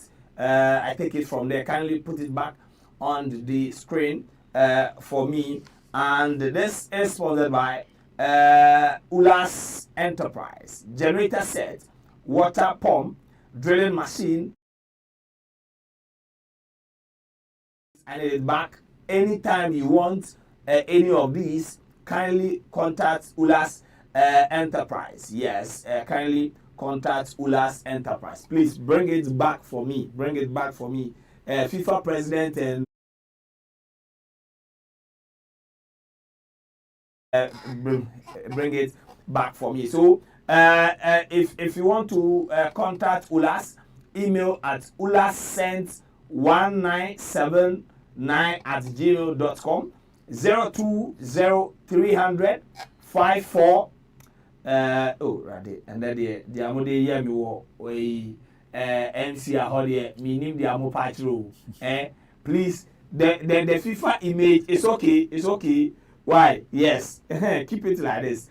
020300 5498 020300 5498 or 0248169258. That is the number on your screen. If you want the generator set, water pump, drilling machine, compactors, wheelbarrows, kindly, and then yes, bring it on. But we'll try and then cross over a small and also see what is going on. But Frank, Donald Trump. Well, if it's about peace, like Krobia said, then with the works he's done over the last couple of months, because the prize was launched just last month, and for the last couple of weeks, he's actually put in a lot of peace talks all around the world, including Africa. And recently, I don't know how far the Nigerian case actually got to, but you could see that he was actually involved in the kidnapping and killings of Nigerians in their country. So for someone who is actually a loudmouth when it comes to preaching peace, if it's given the Nobel Peace Prize Award from FIFA, then, and as a host, president of the host nation, I think it's actually a good prize. He deserves it. But I hope we don't get to see the all hyper Donald Trump during the World Cup. I hope he gives us the all calming Donald Trump, not the all talkative, not like talkative or just normal talking and stuff. But it's a good prize from the FIFA president, and it's actually something to also appreciate that Trump has actually agreed to the hosting of the World Cup in the United States of America. And it's no surprise that America will actually have the larger percentage of the hosting cities and stuff. So in a way, it's like 80% of the tournaments will be based in America, and they will even host the final game in America. So this is a sort of a thank you. Although his work, this is a sort of a thank you from FIFA to the president, Donald Trump. All right, so we'll be going back to listen to what the three leaders, yes, what the world leaders, yes, the president of Mexico, the prime minister of Canada, and the president of the Federation of International Football Association. Let's listen to them. We'll be back right here. Difficult. Mr. President, President Trump, next summer is historic for the United States in more than one way. What does it mean to you that the FIFA World Cup is actually taking place in the United States, 250th birthday? Special. Well, for years, Johnny. They've thought soccer or football would be so big, so fast. And I remember, I shouldn't say this because it was a long time ago, but I remember watching Pelé play on a team called the Cosmos. Pelé, who was fantastic, as you know, I assume one of the greats. Yes, speaking. And we'll make sure that you get to see the live draw when it starts. You know, yes, that is what we are doing for you. Don't also forget that the African Cup of Nations, yes, will be bringing you a live streaming watch party also for the AFCON, and our focus will be on the Super Eagles of Nigeria. Yes, we'll be spotlighting the Super Eagles of Nigeria because Ghana, we didn't qualify. TTNT says, I want to avoid Germany, Spain, France, and Brazil. Me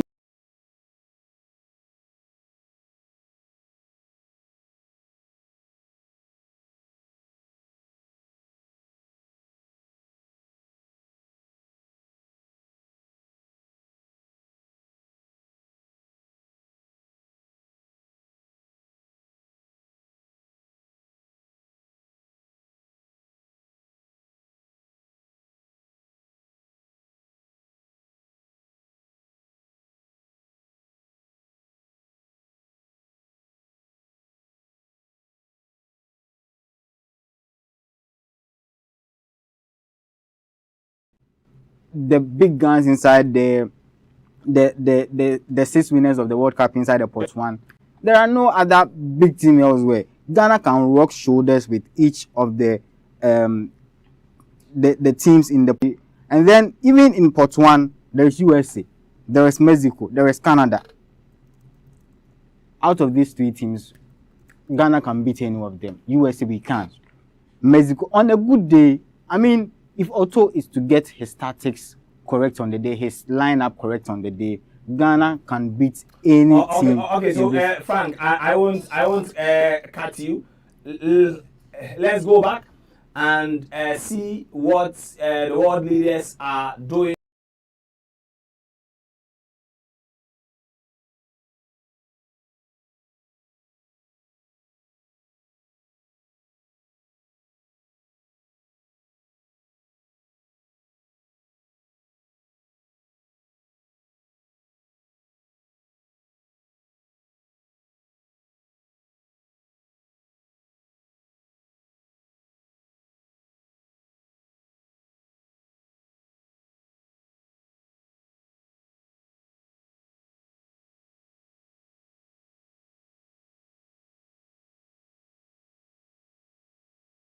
Let's see where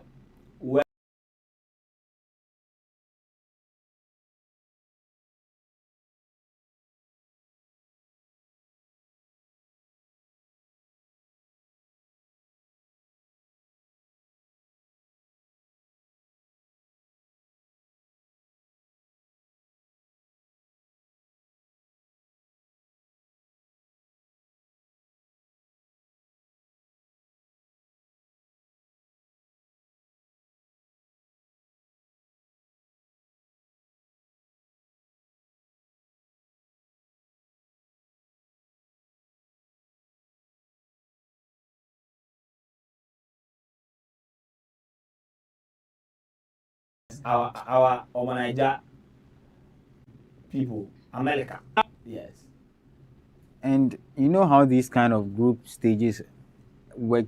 I mean, in the first from group A meets the second from group B, and then the second from group A meets the first one in group A. So if we are praying for a favorable draw, we should also pray for another favor so that the team we meet in the round of 32 would also come from maybe a very average group. Otherwise, if we are first and meet Spain who are second, we are still going to collect.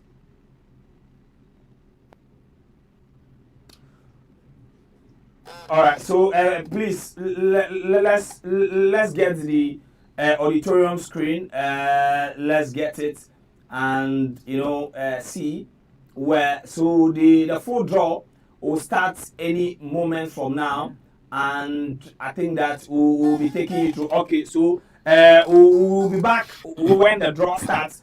But as it stands now, we know that Mexico Group A, Canada Group B, and then the US are in Group D. Yeah. Now will be the time to do the sortings. Yeah. Now will be the time to do the sortings. But let's also get the picture of the Ghanaian delegation. Yes, a picture of the Ghanaian delegation, Ghana Football Association. Yes, let's get a picture of their delegation. I think that we will see how, you know, already Otuado is there, and it will be interesting. But let's see a picture of the Ghanaian delegation and also go through. Yeah, so Kurt Okreku will lead the delegation. He is being accompanied by Executive Council member Dr. Randy Abe, who doubles as the chairman of the Black Stars Management Committee.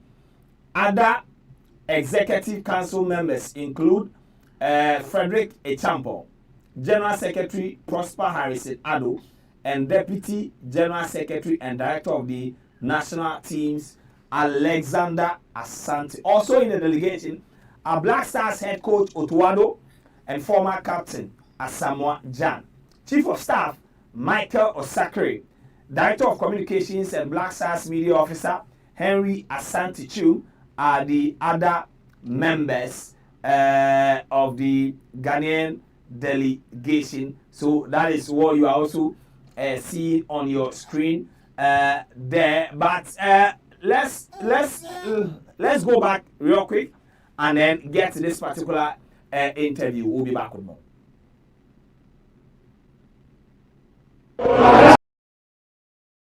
Jugaste en México y ahorita tienen el We'll still be giving you updates, but so far, based on what you've seen, Lawrence, are you happy with what you've seen? Yeah, I think a lot of time will be spent because of how they've put up things, and of course this is an expansive World Cup we are about to witness. A lot of numbers have been added, and now a lot of stuff will be done. So clearly, we will be tough time, and a lot of things would have to do. So a lot of interviews you could see for about an hour plus.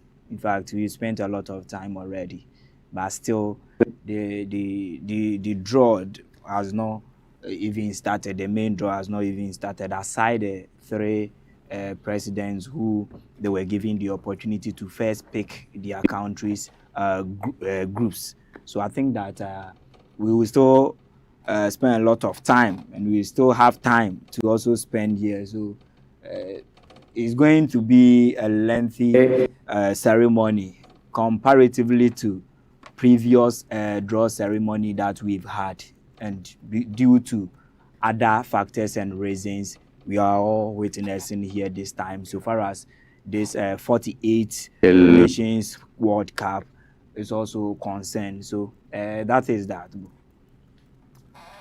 All right. So that is that. Frank, what about you?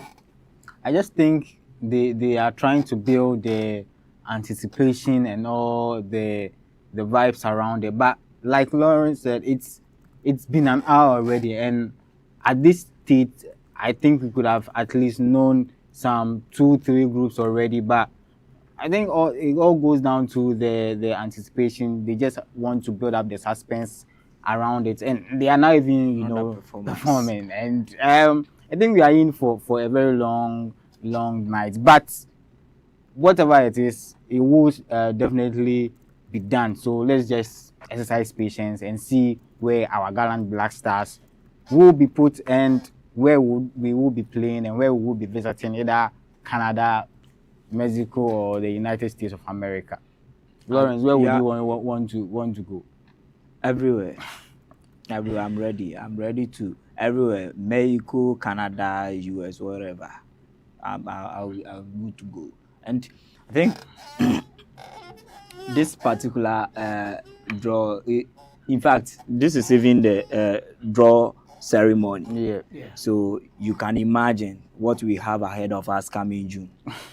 The opening ceremony. They would want to go all out. Yes, you know how we've had, USA likes to flex. We've already had two different musical groups. The opening ceremony, Charlie, 2022 was I think it was massive, the pinnacle of all the all the World Cups have actually. It was when Morgan Freeman and then the other young guy. I don't really remember the guy's name, but 2022 guys, 2022 was massive. It was great. Well, because of for the first time in that part of the world, and there were a lot of issues talks, and they actually wanted to prove to the Europeans that if you can do it, we can also do it. And they actually shut a lot of mouths. They were perfect. They were having the financial muscles to put up a proper show. So everything was just on point. But this is another highly anticipating one.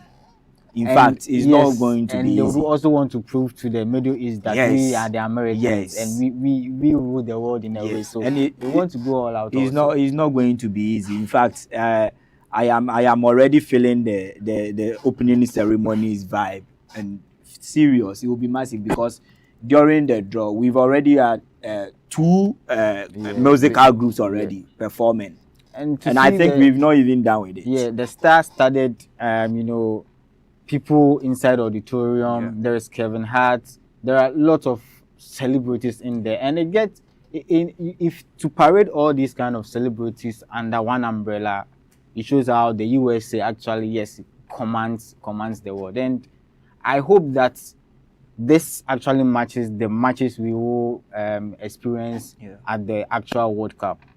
In fact, they've given us this balance. I think that it will. If ICE stop their operations, because the Club World Cup, that is what affected the group stage games.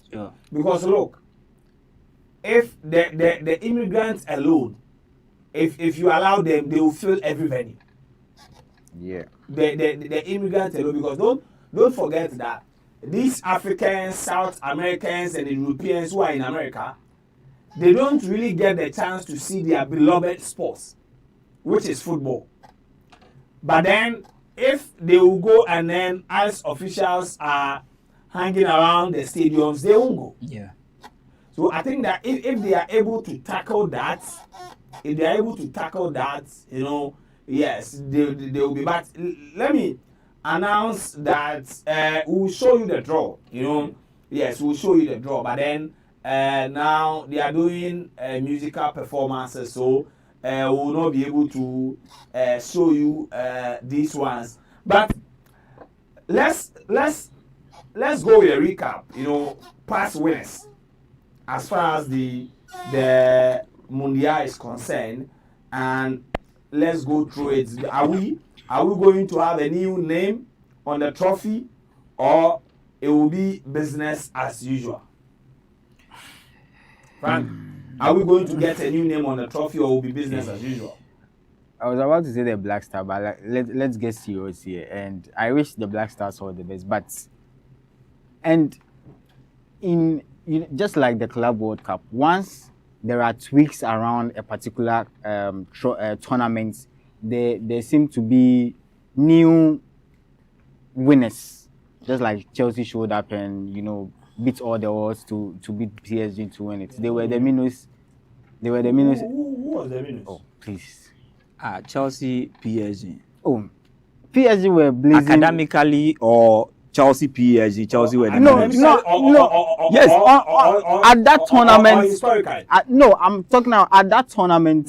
So PSG that is academic. We're way above, because the season and the review academically, Paris Saint-Germain were better Chelsea than went Chelsea. into the game as the minnows, as the underdogs. Okay. But they actually defied all the odds and beat PSG. And just like Greece did in 2004, there are instances where tournaments brings out the fairy tale endings. But in 2004, what made Greece the underdog against Portugal? Oh, They were having a very good team, but not to the level of Portugal. But you see, what made Portugal? Because look, before you can say somebody is history plays part. Oh yeah. These were the two countries who were playing their first ever final of the tournament.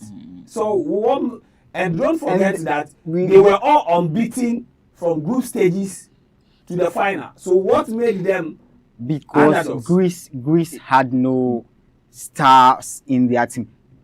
Portugal had It was a Figo, star-studded Portugal there was side. Ronaldo Yes. who was Yes. now coming up with but the world having at the his feet. stars doesn't make you the favorite. That's yes, how favorites are built. That's how You cannot also factor and allude that. That's how the Yes, bookmakers yes. make their So favorites. So the bookmakers, they consider a lot of factors. Yeah.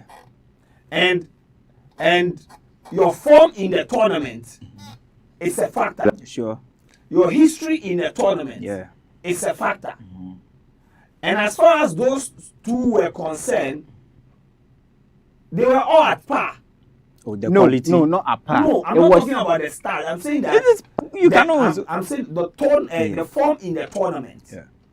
and then the history, because they were both playing the final for the First time, yeah. So the only part where Portugal had the edge was the individual players. That's But it. I'm saying that does not make them like France and Portugal in 2016. Portugal, yeah. Because France were 2 times champions. That They one had for the sure. stars. That one for sure. And in the tournament, they were brilliantly good. In fact, Portugal qualified with 3 points. Like you get it. So in 2016, you can easily make the point that Portugal were No. were They were weren't. huge and underdogs. They weren't. They weren't. Oh, Portugal They weren't were. at all. They weren't at all. The other angle that I'm getting you in is that 2016, you said Portugal were not underdogs against France. They weren't. oh These were on par. They were on par. On par with no, in terms of what? Let's put their group stage games. Frank. No. Quality or what? No, like Frank, how wait, they wait, went. wait. You France and Portugal, they've never been at par as far as football is concerned. No, Portugal. I'm They, talking in that No, tournament. they've never been mates. At that tournament, France, let's France. put player. Let's compare player by player. Bring the lineup. Let's compare player by player. Oh, okay, you talk. There was Lloris in France goal. There was Lloris. There is Griezmann. Mbappe wasn't even there. Mbappe wasn't there. There was Nani. There was Joao Moutinho. There was Cristiano Ronaldo. And even the substitute that came off the bench was the one that got the winner. So what? It means even at the bench they were stuck. There were stars on the bench. What is? Eder was a star. France had Hugo Lloris. Okay. Bakary Sanya. Okay. Laurent Koscielny. Yes. Arsenal, Samuel Etiti. Patrice Evra. Okay. Paul Pogba. Blaise Matuidi. Okay. Moussa Sissoko. Antoine Semenyo. Dimitri Griezmann. Payet. Olivier Giroud. Okay. France Let's had go. what? Let's Luke go to Patricio, Portugal. Yes. Cedric Soares. Pepe. Jose Fonte. Rafael Now it's okay. Wait, It's okay. the- Let's the- compare wait, the. Let's wait, compare the wait, back line. wait. Let's compare the back entire line. back line. Yes. Let's compare the back only line. person who starts in that French team was Pepe. There was Fonte. Go search his stats. Oh. He was with Southampton. Go search Fonte. No. Go search. Fonte has never come close to this. No, I'm not saying This stage of assessing centre backs. But Fonte was nowhere close. Koscielny was past his Wait, best in 2016. wait. Koscielny was past his best in 2016. Fonte was 30 plus. Wait. Koscielny, and I'm saying Hold Koscielny on, was guys, past. Frank. You could Hold on. put Hold on. Koscielny. 40 One plus. at a time. People No, are no, listening. no. People are watching one at a time. I said that the only person who goes into that French backline was Pepe because Pepe replaces Laurent Koscielny. Yeah. Are you telling me that Joseph Fonte was better than Samuel Etiti? Not better. So He could what? give you what Umtiti will give you on a day. Umtiti's form for FC Barcelona that season before the tournament. Wow! In goalkeeping, Rui Patricio was what? better than Loris. He's never been better than Hugo Lloris. Loris. When has Loris actually been to a tournament and actually performed at his best? He's never had a good tournament before. He won the World Cup. Even at the club. Oh, at the World Cup, we all saw how he performed. Even in the final, he gifted a goal. Even at the final, he gifted a goal. Koscielny has always been an okay goalkeeper. The Greece-Portugal example that I made. Greece then Portugal on that day at that final. There were no the quality of play was going to put Greece ahead of Portugal. Where I guess Greece had beaten Portugal in the first game. They met at the group stages. They had beaten them in the group stages. So who beat who? Greece. They beat Portugal in the first group stage. So you see. So it was. Wait. So you see, it's the reason why I'm saying that Greece scored. You can't say that they were underdogs. But you see, let's go back to auditorium. Rufedna is about to take the center stage for the World Cup draw. Hey, this guy is short. Very short. I think I would be even taller than him. And you're an NBA player. No. Okundoga. Why? Short guy. No, he's an actor. Yeah, I don't watch movies. All right, guys. We are ready to cross over. So the footballers today at all.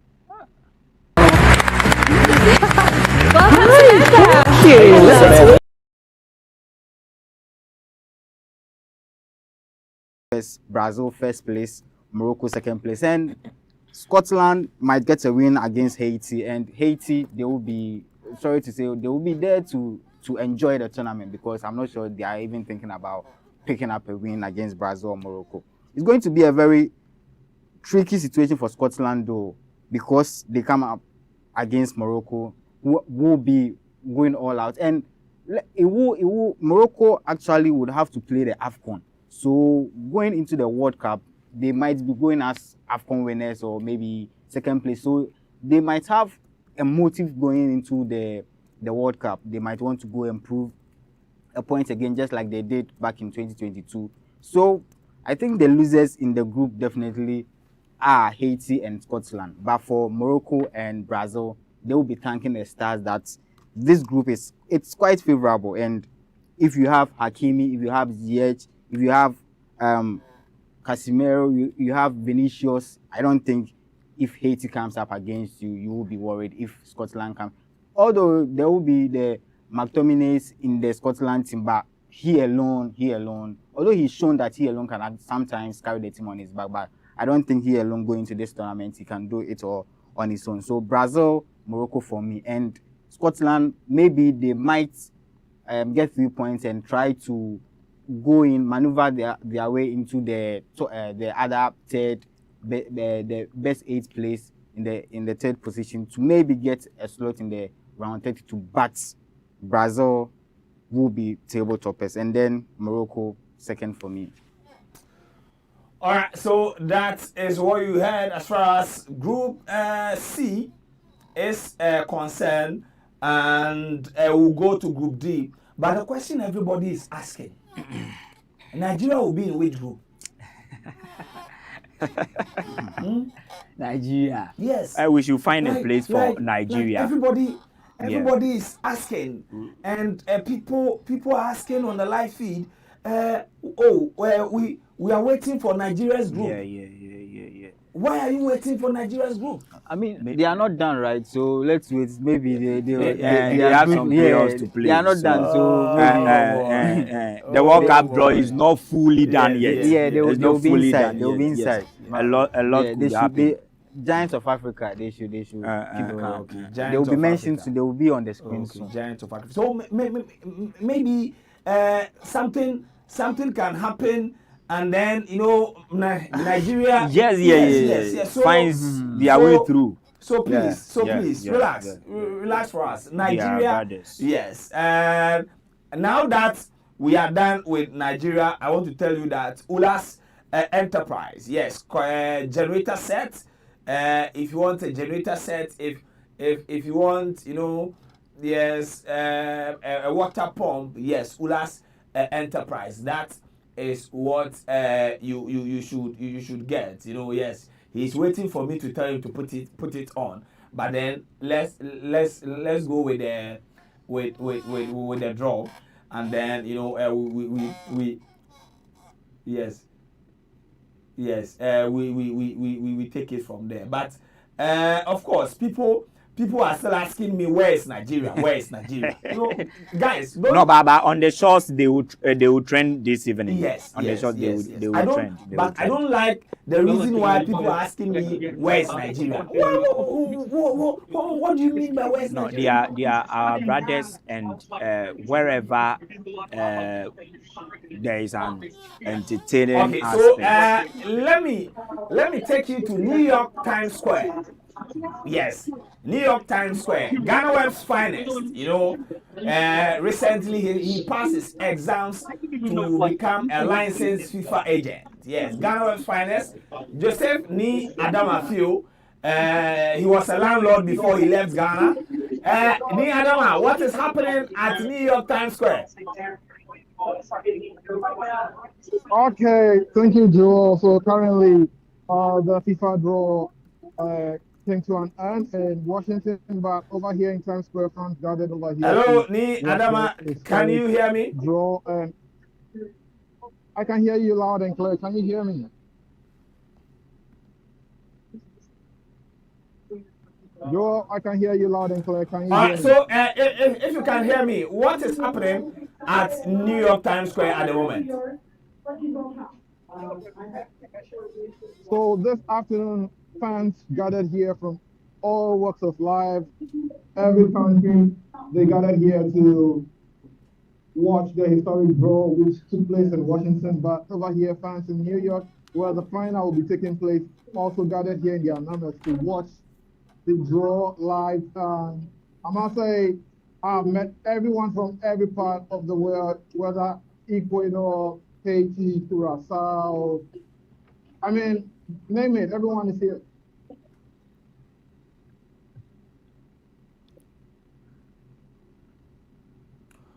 All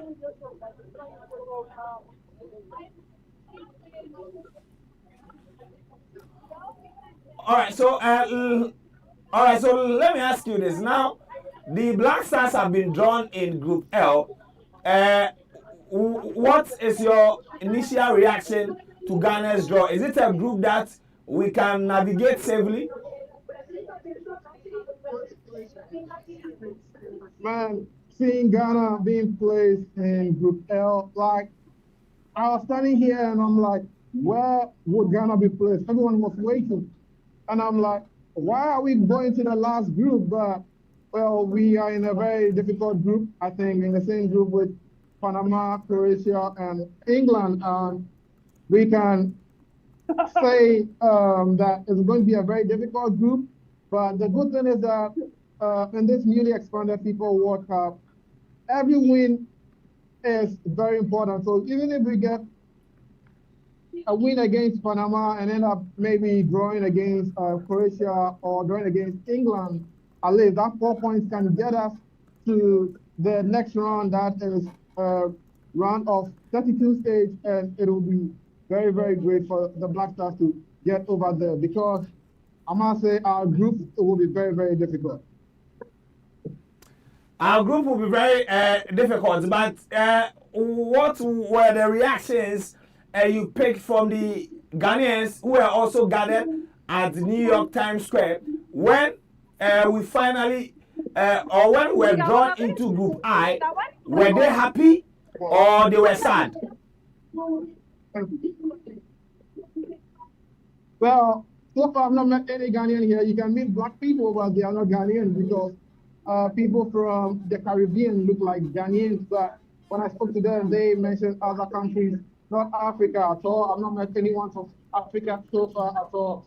Most people I've met are either from Europe or America or they are Spanish. These are the kind of people I've met over here. But I can get closer and speak to some people as well so that we can have their thoughts as well. Okay, sure. Speak to as many people that you can get. Hi, sir. Can I speak to you for a moment? I'm about to leave, actually. Okay. Hello. Can I speak to you for a moment? Okay.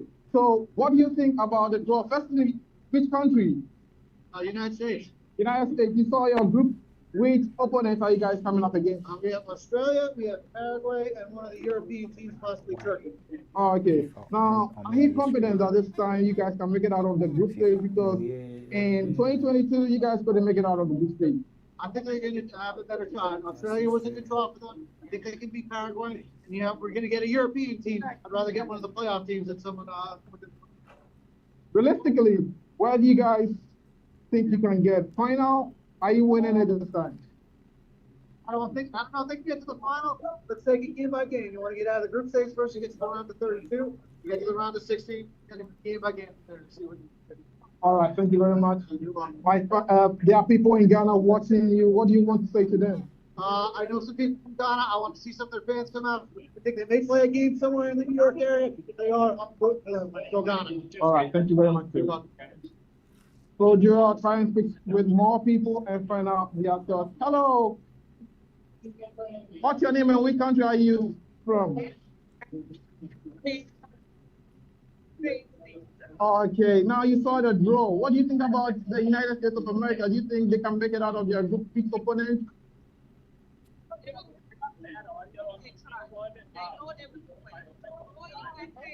All right, thank you very much.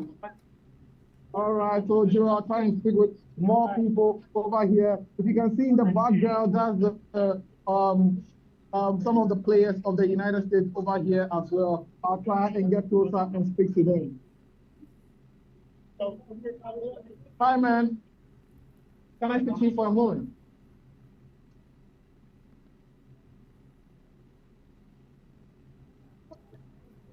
Hello.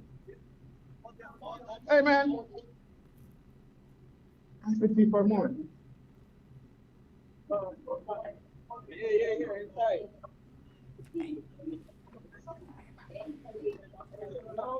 So, Joel, if you can see me, there are few people over here.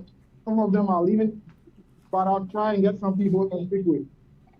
Okay, so if you can get one additional person, fine. If you can't, can I speak with you for a moment? Okay, some people are shy, but hi, man, can I speak to you for a moment on my channel? They're trying to get autographs, so that's why quite a few people are leaving here.